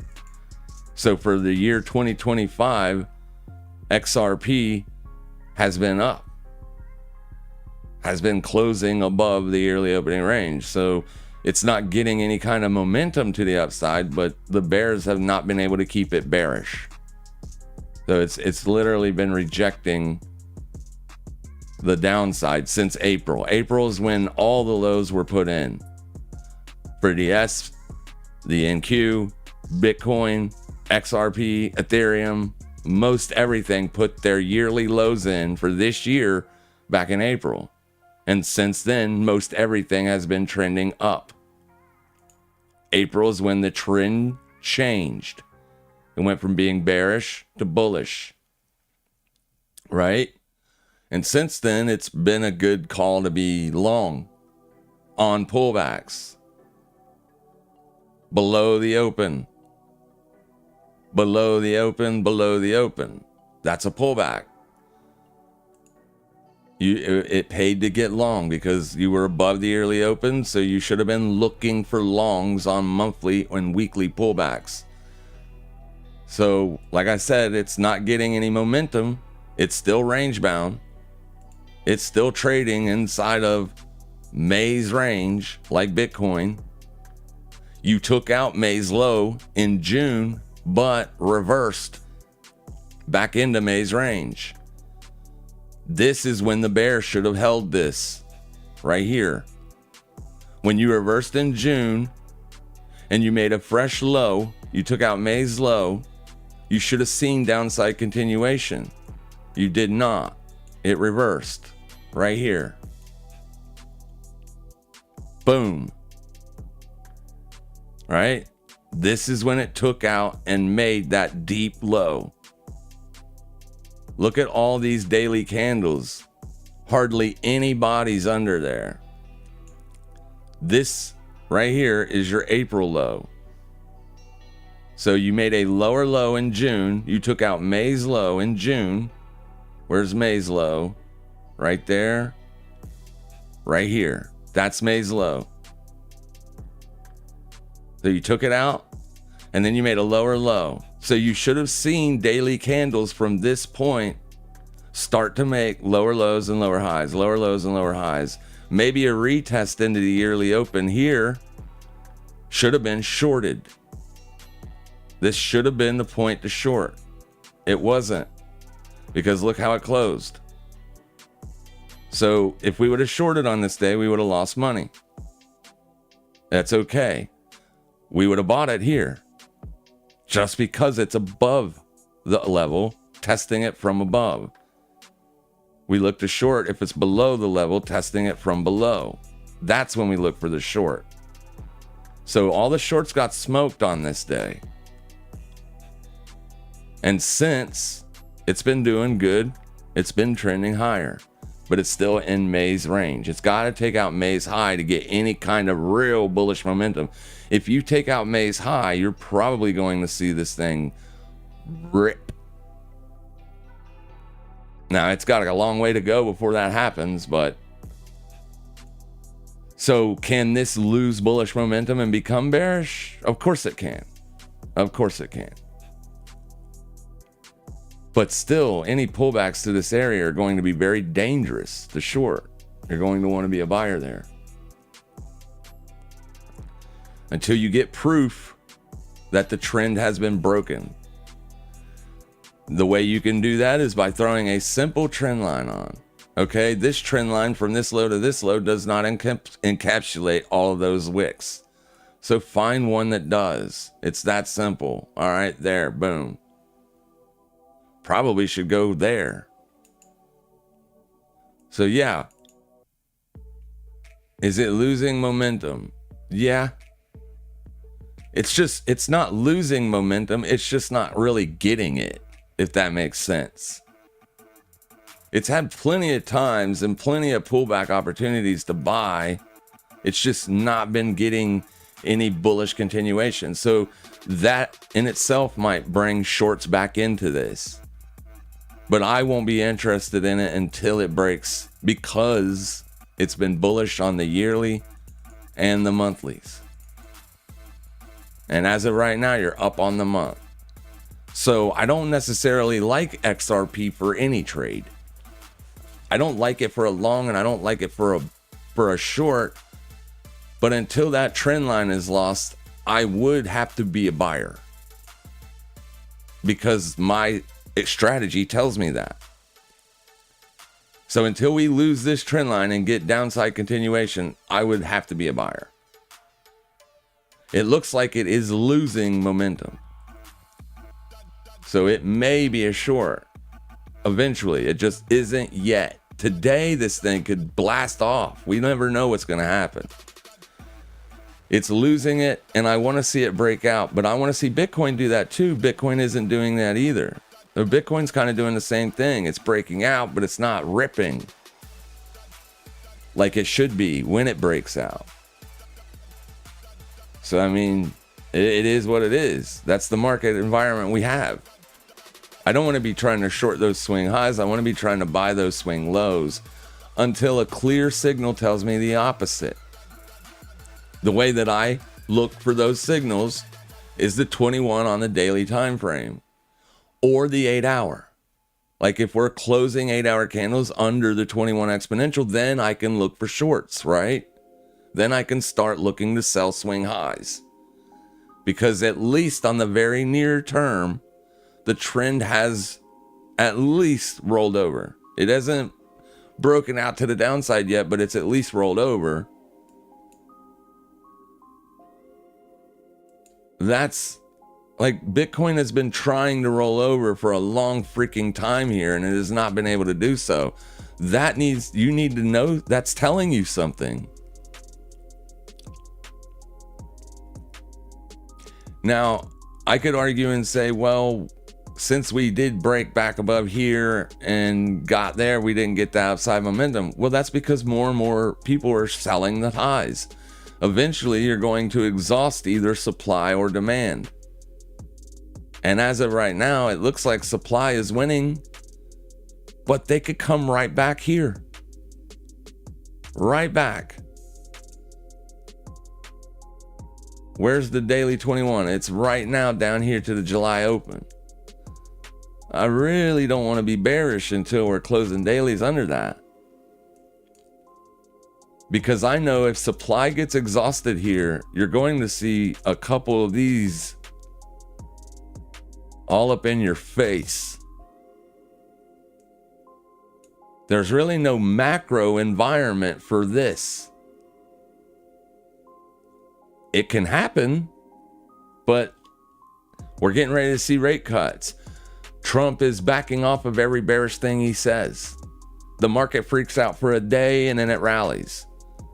Like you're not seeing downside continuation. You're not seeing the bears truly take over this market. So we have to have respect to the bulls. We can look for short scalps on the weaker assets. If we're expecting Bitcoin's momentum to run dry and roll over, then instead of shorting Bitcoin, let's go short a bearish asset.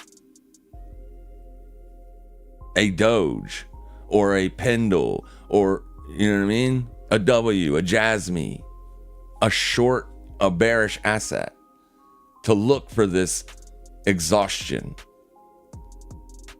instead of looking for exhaustion on a bullish asset. Your trades will just work out. They'll just work out better. It looks like it's going to roll over, but by this time Friday, we could be looking at $114,000 Bitcoin. I mean it. Like, you could literally see it happen any day now. Bitcoin could literally just explode to the upside. It's less likely going to trade like that anymore because of all the ETFs. But those ETF companies are buying hordes of Bitcoin. They're putting the support under the market. So eventually supply is going to be exhausted. And it's going to rip. It's been doing that its entire lifetime. So we don't necessarily want to be bearish on that, but we can absolutely short something that is weak. You'll just have better luck. And you'll be able to stay in those trades longer. Because you'll be on the side of the trend.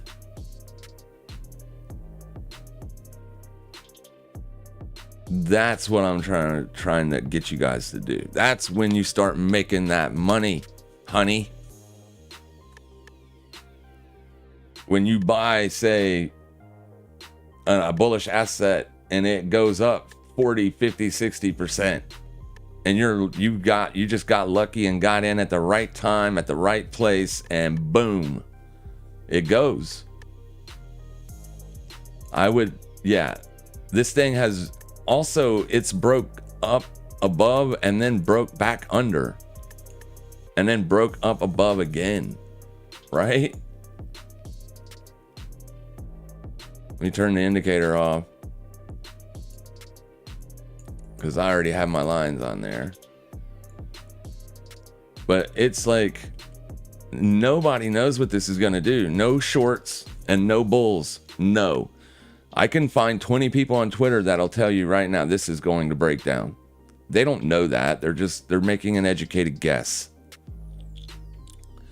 I can show you also 20 people that says it's going to break out. They don't know that. They're just making an educated guess. But what we know is this thing broke down. If we were going to see downside continuation, we should have seen it after this day. Why would it need to break back above? Then back under, then back above? Like, what's going on here? There's so much volume being chewed up through here because of that trend line. So it's going to take time to suss out direction. I wouldn't doubt it if we don't see a big move lower. Not today, maybe tomorrow. Say we get something like this. That's going to make everybody bearish. And I really would not doubt to see the next couple days do this. Because that's the kind of market we're in. It's up. We're going to cut rates. Like, the Fed is in a rate lowering environment. That's what their regime is right now. They want to ease the restrictive policy. That's a bullish cycle. You will still have down days in a bullish cycle, but the overall cycle is bullish. So you have to respect these. You have to. This was a 4-day rally, and then it went right back into being stupid. Same thing here. Big breakout. Then it put in a lower low. How many Momo traders do you think jumped onto this bearish engulfing that day? Look what happened the very next day. They got smoked, and then they got smoked again. It's difficult. It's a difficult trading environment when things are chopping sideways. We see that this is chopping. We don't want anything to do with it while it's choppy. We know as near-term traders, we'll get chopped up in that. We know we will. We see our levels not being respected on any time frame. If you shorted this, you're stopped out. If you bought this, you're stopped out. If you shorted here, you're stopped out. Now you're buying here, you're probably getting stopped out.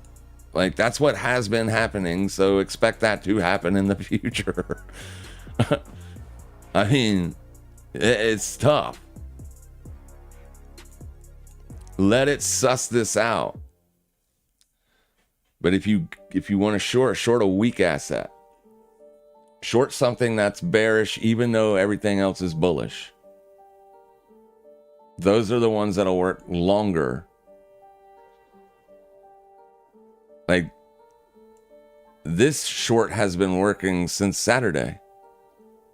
And there has been no reason to stop shorting this since Saturday. Today's Tuesday. That's a 4-day short. This has been choppy. This hasn't taken off yet.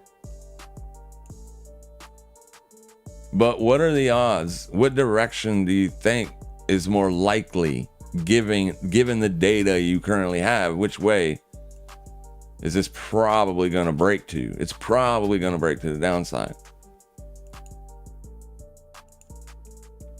Like, it hasn't been going up since you put in this lower close there. That is an up closing candle, but it's still lower than this close. And this close is still lower than that close.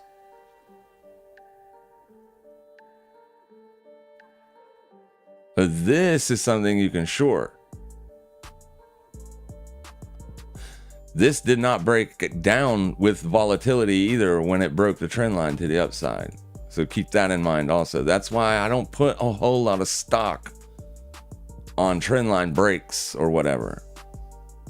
Because they don't always work. Everybody has to be looking at the same thing almost to get it to really work good.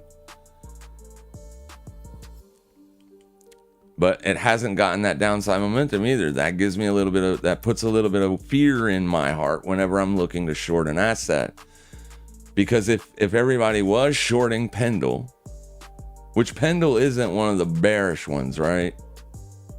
It has upside. It did have upside momentum. No, it's bearish on the year. And it's bearish last 2 months. But it's not really going anywhere. It doesn't have bearish momentum. You had 2 months of upside, then 2 months of nothing side. This is an inside candle. You're trading inside a maze range. You're going to see that in a lot of cases. We got to take out either maze low or maze high, and then we need to see upside continuation or downside continuation. And then we'll catch a significant portion of that trend. This did break out above maze range. That's maze range right there. You're pulling back off of the July highs. You're still trading above June's highs. It's not a significant pullback.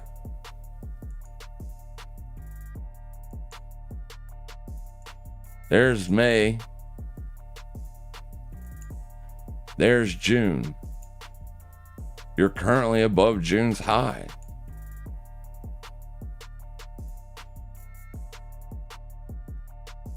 It's bullish, so you want to look to buy support, buy swing lows. I mean, that's a good breakout. That's what you look for in a bullish market. We haven't gotten that yet on Bitcoin, but I'm just saying yet. As long as this continues to rally, I expect Bitcoin to break out to the upside eventually. And then that's going to really put a hurting on a lot of our shorts. All right, so I got on a freaking 20-minute, 30, 45-minute spree of running my mouth, and I forgot to look over here. See?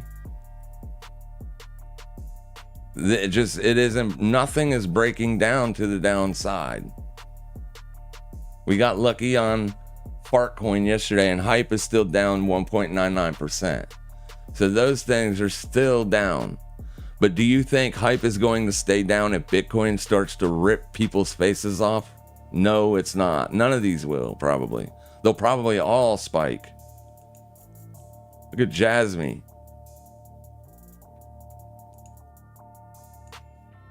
Yeah, so get in, get out. If you're going to short, if you have to short it, have a clear and obvious target. If you get your target hit, take profits, move your stops, because Bitcoin is threatening a breakout. It was threatening to break down 2 days ago. Today it's threatening a breakout. So you've went back and put the juice in the bull's favor. Because this was your fake breakout here. This was your bull trap right there.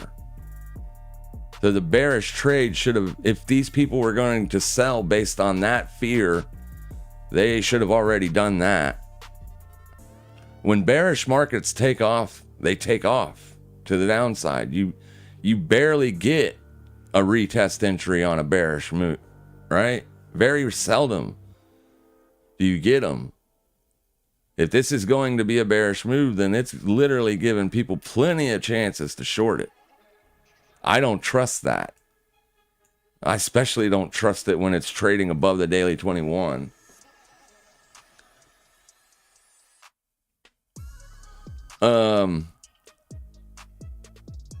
Position trades, lifestyle media will be better for your portfolio. Yes. So I don't know how long you've been listening to me or following me, but I love to get in a trade that I don't have to close for an entire quarter. If I can get into a trade with a normal size position, exit it the same day, but leave a very small piece on. If that small piece is able to stay in that trade for an entire quarter, that little tiny position is going to make more money for your portfolio than the last 20 day trades did. Those are the trades that make your yearly money. Those are the trades that literally you can catch just one of those a year, and you're going to be good. Like good, because even when you take profits, you still have a levered position open. It is still a levered position. It's smaller. You're not going to make as much, but you won't care about it either as much.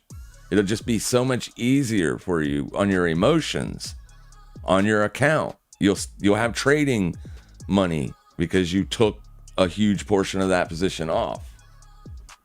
They just work out better. They're the ones that grow the account. The long-term holds, the ones that you get into and you don't have to do anything for like 3 months. It's just consistently going in the right direction for you. And the only time you're really going to be able to position yourself for that is if you're watching the quarter opens. That's the only way. It's literally impossible to get into a position trade unless you're buying at the open in an uptrend. Now, of course, if you bought in this quarter, you did not make money, clearly. But this was a rate cutting cycle. Actually, this was 2022. Sorry. We were raising interest rates during this. We had that really big spike in inflation, so we got into a rate hiking cycle. That's a bearish phase, not bullish. So you wouldn't have wanted to been buying Bitcoin through that time either.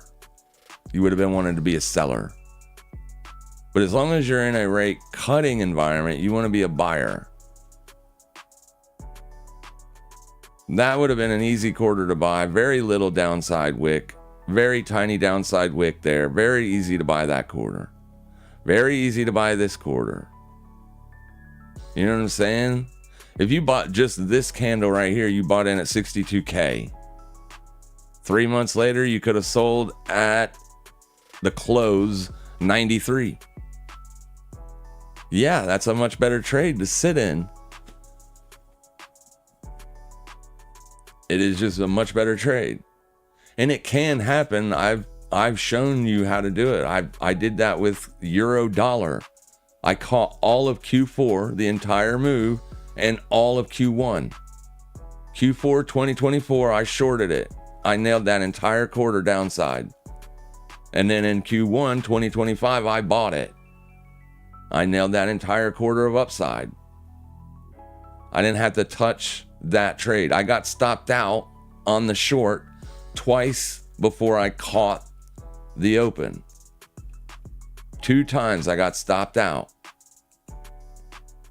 on the euro. So I ate 2%. A 2% loss on my portfolio's equity.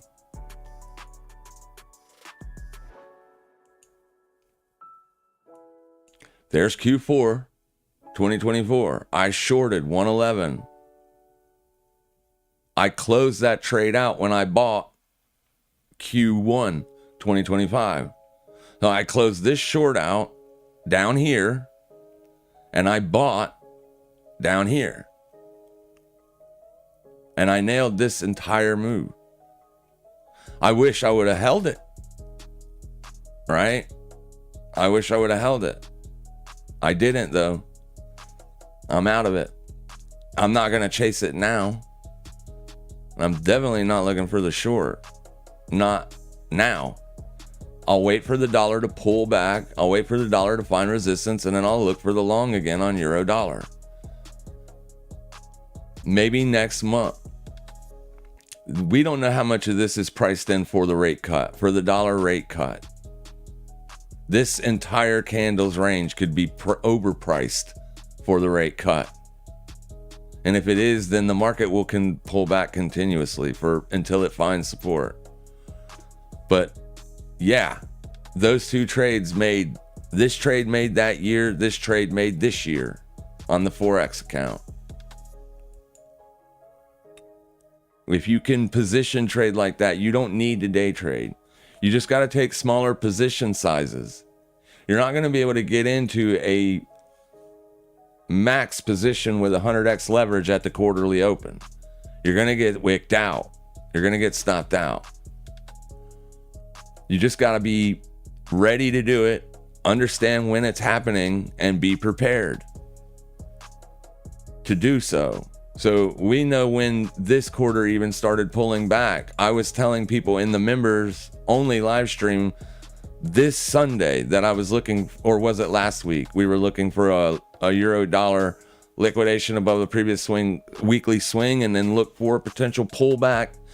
That is doing the pullback scalp, because this is clearly bullish. But this has been going up for the entire year. This has been a non-stop trade to the upside. And there's no way I or anybody will be able to tell you when this is going to pull back and how much it's going to pull back to. Nobody knows that stuff. But yeah, it got a little bit overbought many times in this rally. So maybe wait for a daily oversold reading and then look to get long again or something like that, right? On euro dollar, because we're still in a rate lowering environment. The Fed will warn you. They will tell you 2 to 3 months in advance before they ever go back to rate hikes. You will have a quarter, if not longer. That is why I got bearish on Bitcoin in 2020, or I can't even remember, because I get my dates mixed up. We shorted this. So it was 2022. We caught this entire down move on Bitcoin all the way down to 26K. So I was literally short from way up there all the way to 26K. That was my downside target. Obviously it gave us more, but still, like, to get from here short all the way to there short, that's a huge, huge win. And we knew to short Bitcoin up here because we knew the Fed was going to start hiking interest rates. They told us in October. This thing didn't roll over till November, almost December. Right? November the 8th is when the 10th, it topped out that day. So I probably ate a couple short trade stops in here. I probably got stopped out in this area. I probably got stopped out there. But then I caught that. And then I never had to even worry about closing that short. Because once we broke down below that 21 exponential, my position is up here, short 62.8. We never even come close to trading back up to 60 once we took off to the downside. We stayed choppy, right? We stayed choppy once we started to get lower lows. It got a little choppy, but 62 was never threatened. Price never did even tag 62 again.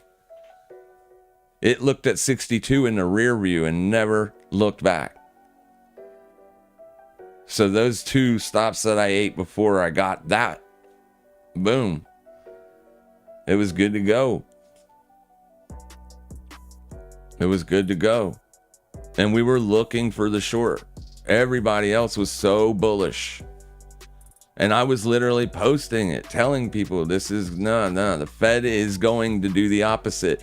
I literally seen people post on Twitter, people that have been supposed traders for 20 years were saying the Fed will never be able to cut interest rates again. What kind of garbage is that? That's the Fed's only tool to fight inflation, is to hike interest rates. They'll never be able to hike again, is what they were saying, not cut. They were saying, oh, the Bitcoin's going to 150,000 because the Fed ain't going to be able to cut. They're not going to be able to hike interest rates. The world will end if the Fed hikes interest rates. Not only did the Fed hike interest rates, they went from 0 to 5. They hiked multiple times. They hiked, I think there was 2 Fed rate hikes that were 75 basis points each in 1 year. Yeah, not only did they hiked hard, extensively, many times. But they told us they were going to do that. They told us in October. We started hearing rumors in like September. Then the Fed came out and said it in October.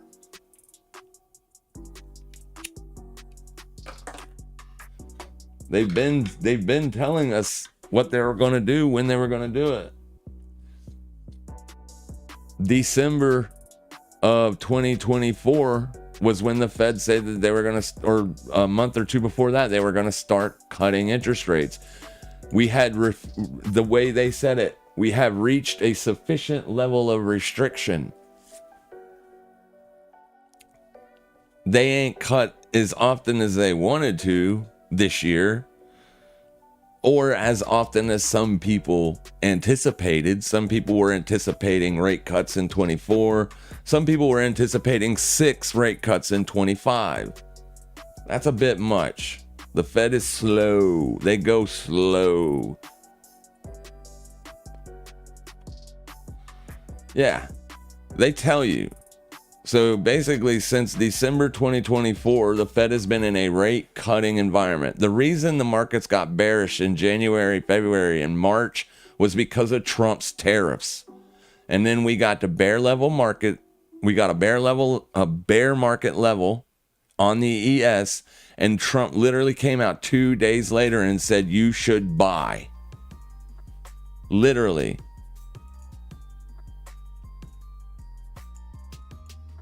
That's that day.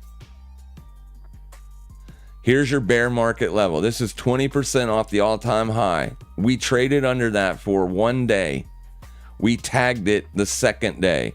This day, Trump tweeted, you should buy. 2 hours after he tweeted, you should be a buyer, they pulled back the tariff threats.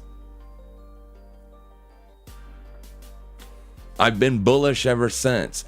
I was telling people here that I didn't understand why the market was selling off as hard as it was. I didn't even see then that this sell-off was justified by the news. We were still in a rate-cutting environment, right? They were afraid of inflation. Inflation. We were getting gaslit every single day. Higher inflation. Trump sucks. But if you looked at the Ratios, how many videos did I do the ratios? Every single time I did an upload, I was like, yeah, we're not seeing that. We're not seeing that. We're not seeing that. We're not seeing that. The market is not pricing in high inflation. The market is not pricing in a recession. This is inflationary, recessionary. This is the opposite of that. And since the opposite of that, the markets have been just going up. All the ratios, none of these are pricing in high inflation. None of them.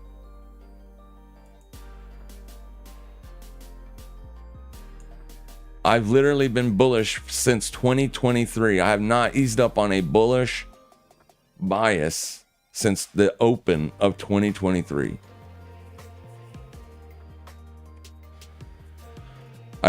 People got mad at me while the bear market happened because I didn't say you should sell all your Bitcoin. Of course not, because nothing has changed. Yes, we had a big spike lower. Yes, we hit bear market levels, but today, nothing has changed. There has been no macro reason to be a seller. And I basically didn't sell any of my Bitcoin. Did I short the futures for the moves? Yeah, of course. I traded the entire bear market. I was trading through that period. I was crushing it. But I didn't sell any of my Bitcoin. Trump is about up markets, not down markets. He's a Republican. He wants markets at all-time highs. He gave everybody a phenomenal buying opportunity. Nobody should have sold. But everybody did. That's what caused the market to roll over. It's the big sellers that control the markets, not shorts. It's the people that are literally rotating capital. Those capital inflows that left the S&P 500, they went into gold. Those capital inflows that left Bitcoin, they went into gold. And I showed you that when it was happening. I was one of the only YouTube channels on YouTube telling people, yeah, it's bearish, but we see where the money is. You can usually find the money. Even if there's a bear market, usually there's one or two assets that do really good during that time. I was telling people gold is moving higher. Bitcoin flows are going into gold. So when gold topped out, when everything got back to normal, I figured we would probably see gold pull back a little bit and those flows go back into Bitcoin. We haven't really seen that yet. Like, it hasn't happened. People are still buying gold. They're still buying it. It's being supported. If you see a significant drawdown in gold, I would expect probably Bitcoin to start ripping faces off at that time. Because I would still assume the same that I was assuming back here. When we went into Q2, I was actually looking for gold to start pulling back a little bit. It didn't. It did not. Q2, we just opened Q3 now. Plan for Q3 is long and strong, baby. Q4, long and strong, baby. Unless the Fed changes their shift. If they shift back to restrictive phase, then we bearish. We're going back to bearish. We're in a growth cycle. It's time for growth. Some market participants didn't agree with the way Trump went about it, but Trump wants growth. He just wants America to be stronger in manufacturing. He wants America to do things, but it might not ever go back to that because throughout the entire Biden White House, they were shifting those jobs off to China. And Trump started doing it too, right? That's when China's growth really took off. When we basically said, here, China, you do it. That's when they got super rich. We shipped all of our manufacturing jobs out of the country. So Trump wants us to be strong in manufacturing again, and that's what caused the fear, the scare. But it was just a tactic to get people to go to the negotiating table. You have to know Donald Trump is never, ever going to send the American economy into a bear market or a recession on purpose. Ever. I'm not saying his policies won't do it. I'm just saying, his intent would never be that. That would never be the intent. They want a strong market. They want a strong American economy. They want everybody to be rich. Because it just looks better when it is. The Doge trade is not working.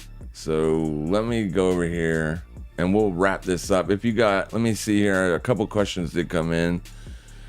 But yeah, I assume Bitcoin's going to break out. I just don't know when. I don't know if it's going to be anytime soon. I just assume it eventually will. Because the S&P has, the NASDAQ has, if we go back and revisit bear market lows with everything structured the way it is right now, then I will be worried. But I honestly am not looking for that. I am honestly looking for $7,000 S&P 500 by the time we get to 2027. I expect the VIX to slowly rotate back to the lows. I expect normal market volatility from here on out. Literally, that's what I'm expecting. That's what I'm seeing being positioned in all the markets that I look at. People are long and strong. There are billions of dollars on the sideline right now. Billions of dollars is on the sideline because a lot of people missed that rally. So once that money comes back into the market, you're going to see a freaking rally like you can't even imagine. Not bearish at all. But yeah, if you can get in a position trade, do that. Try to do that. The best times to do that in are at the beginning of the quarter, at the beginning of the month, at the beginning of the year. Those are my 3 favorite times to trade. Yearly opens, quarterly opens, monthly opens. And if you have the right bias, you're going to do okay. Over time. It might take it a while, right? It might take it a while. You might get something like what we got in June. June wasn't an easy trade. We set a June low. Then we set a lower low, right? But it was this lower low that we were like, okay, if it reverses back into the range, we're going to be bullish on Bitcoin. And that's exactly what's played out. So we have a July low. We may make a new July low. If we do make a new July low, and then we get back up into the old July low range, I would be bullish on Bitcoin again. Probably, right? If nothing changes on the macro, look to buy July lows, fresh July lows. If you get them. We haven't even retested July's open since we set the July low. You have tested it right there, and that's it. There's black space there. There's plenty of space there. This is a higher low than this low. So for now, you're still up on the month of July. You haven't even got back under the July open yet.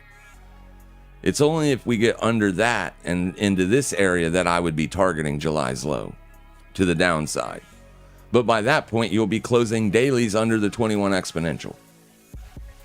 Right? Replay watcher randomly here at 2 a.m. Ha. Can you spot a trade in WLD USD?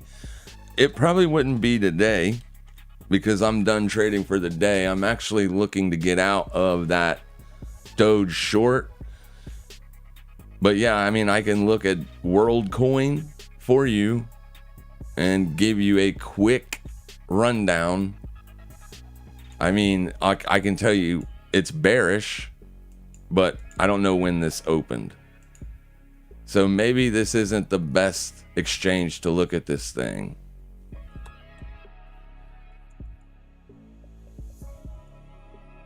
Yeah, it just opened. It just started trading on Coinbase. So I don't know. Let me go to Binance. All right, there you go. That's better. So Binance tells us that we opened and we went down at the beginning of the year. We've not been back to the yearly open yet. So yearly trend still down, still weak. That's actually testing support. So it's not strong. It's very weak. You're also down on the month. So the July open will be a significant area for it to get back above, right? So you can't be bullish until you're above that. And when I say that, guys, you please understand that you can close daily candles above and below those levels, right? It's not about, there is no exact confirmation that's going to tell you when to get long. Like if you're only watching daily closes, I watch them. I'm a little bit more hesitant buying July's open if we're closing dailies under it, of course. But that doesn't make me completely bearish, right? No, I will continue to watch that level for the rest of the month. And at any time, if we show support well above the already signified low, then I want to be bullish if we're getting back above that level. I want to be looking for longs because you could be getting ready to see a monthly expansion higher for the month of July. So yeah, you're closing dailies under July's open. It's more bearish than bullish here. You've got more bearish momentum, but you're not seeing any bearish momentum,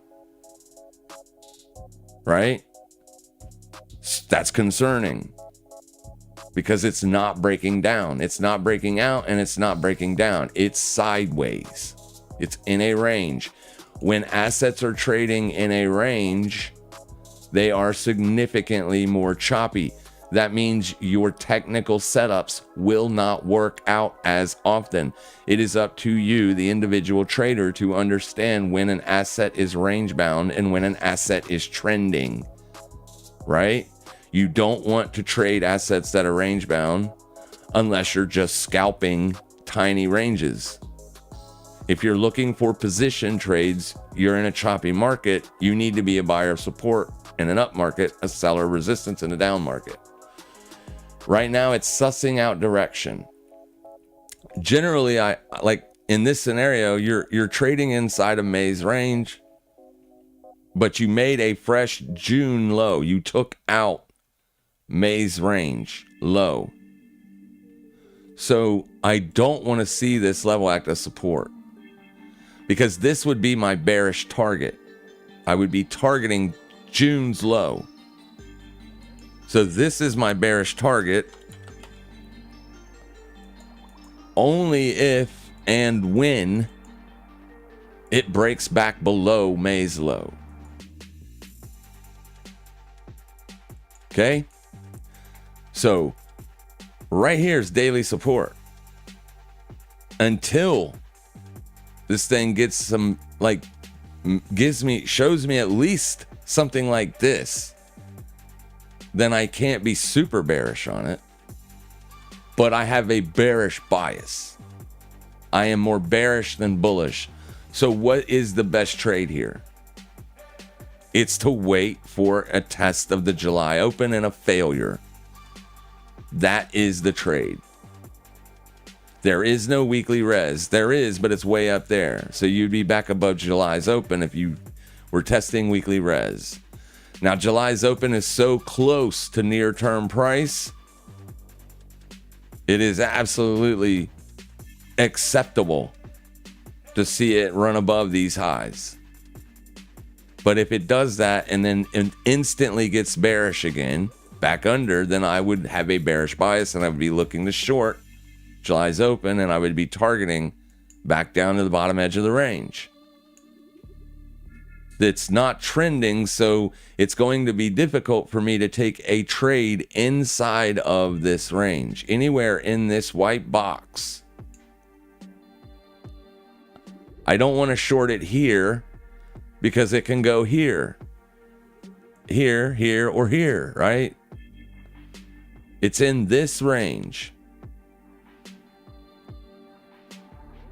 This is the range that your trades are less likely to work in. Anywhere in there. Anywhere in here. Less likely to work. Because this thing is choppy. Up and down, up and down, up and down, up and down. So if it fails to get downside continuation looks like this, right? That's what downside continuation looks like. If it fails to do that, then I would probably be a buyer here in anticipation of it going back up to there. And it's just because there's no, I mean, this isn't a liquidation point down here. You got to get all the way down to July or June's low down here. So if we get downside continuation from this point, then I can potentially target this down here. I don't know that it'll get down there ever. It might not. It might go here in reverse. It could go down to 8 in reverse. I don't know what price will ever do. But it needs to at least show me the ability to hold as resistance and trend like it has been doing lately under this price. If it can do that, then I can target this price down here. Doesn't mean I will make any money, right? Just try to make it as objective as possible. You have to identify when this thing is not trending. I identified it this morning for all of my Discord members, right? It was a very simple identification.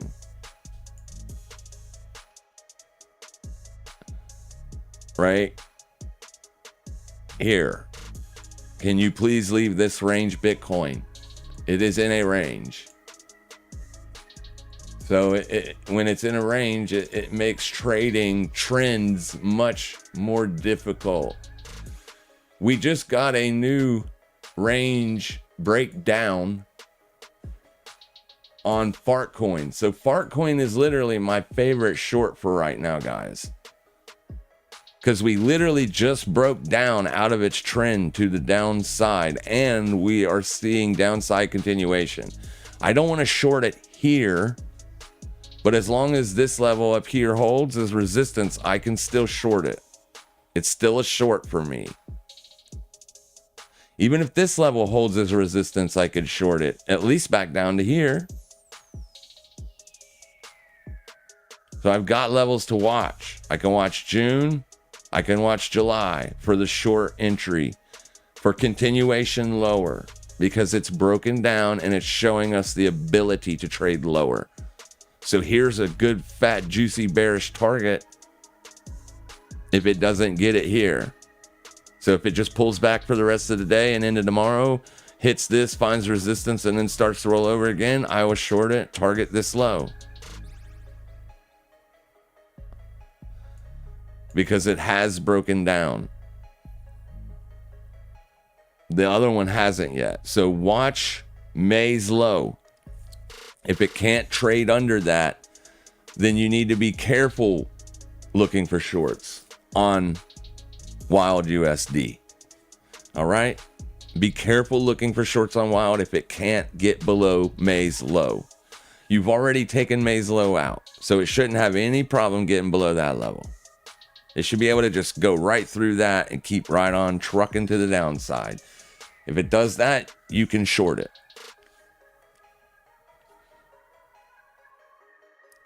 All right, so BOEM and Doge not working.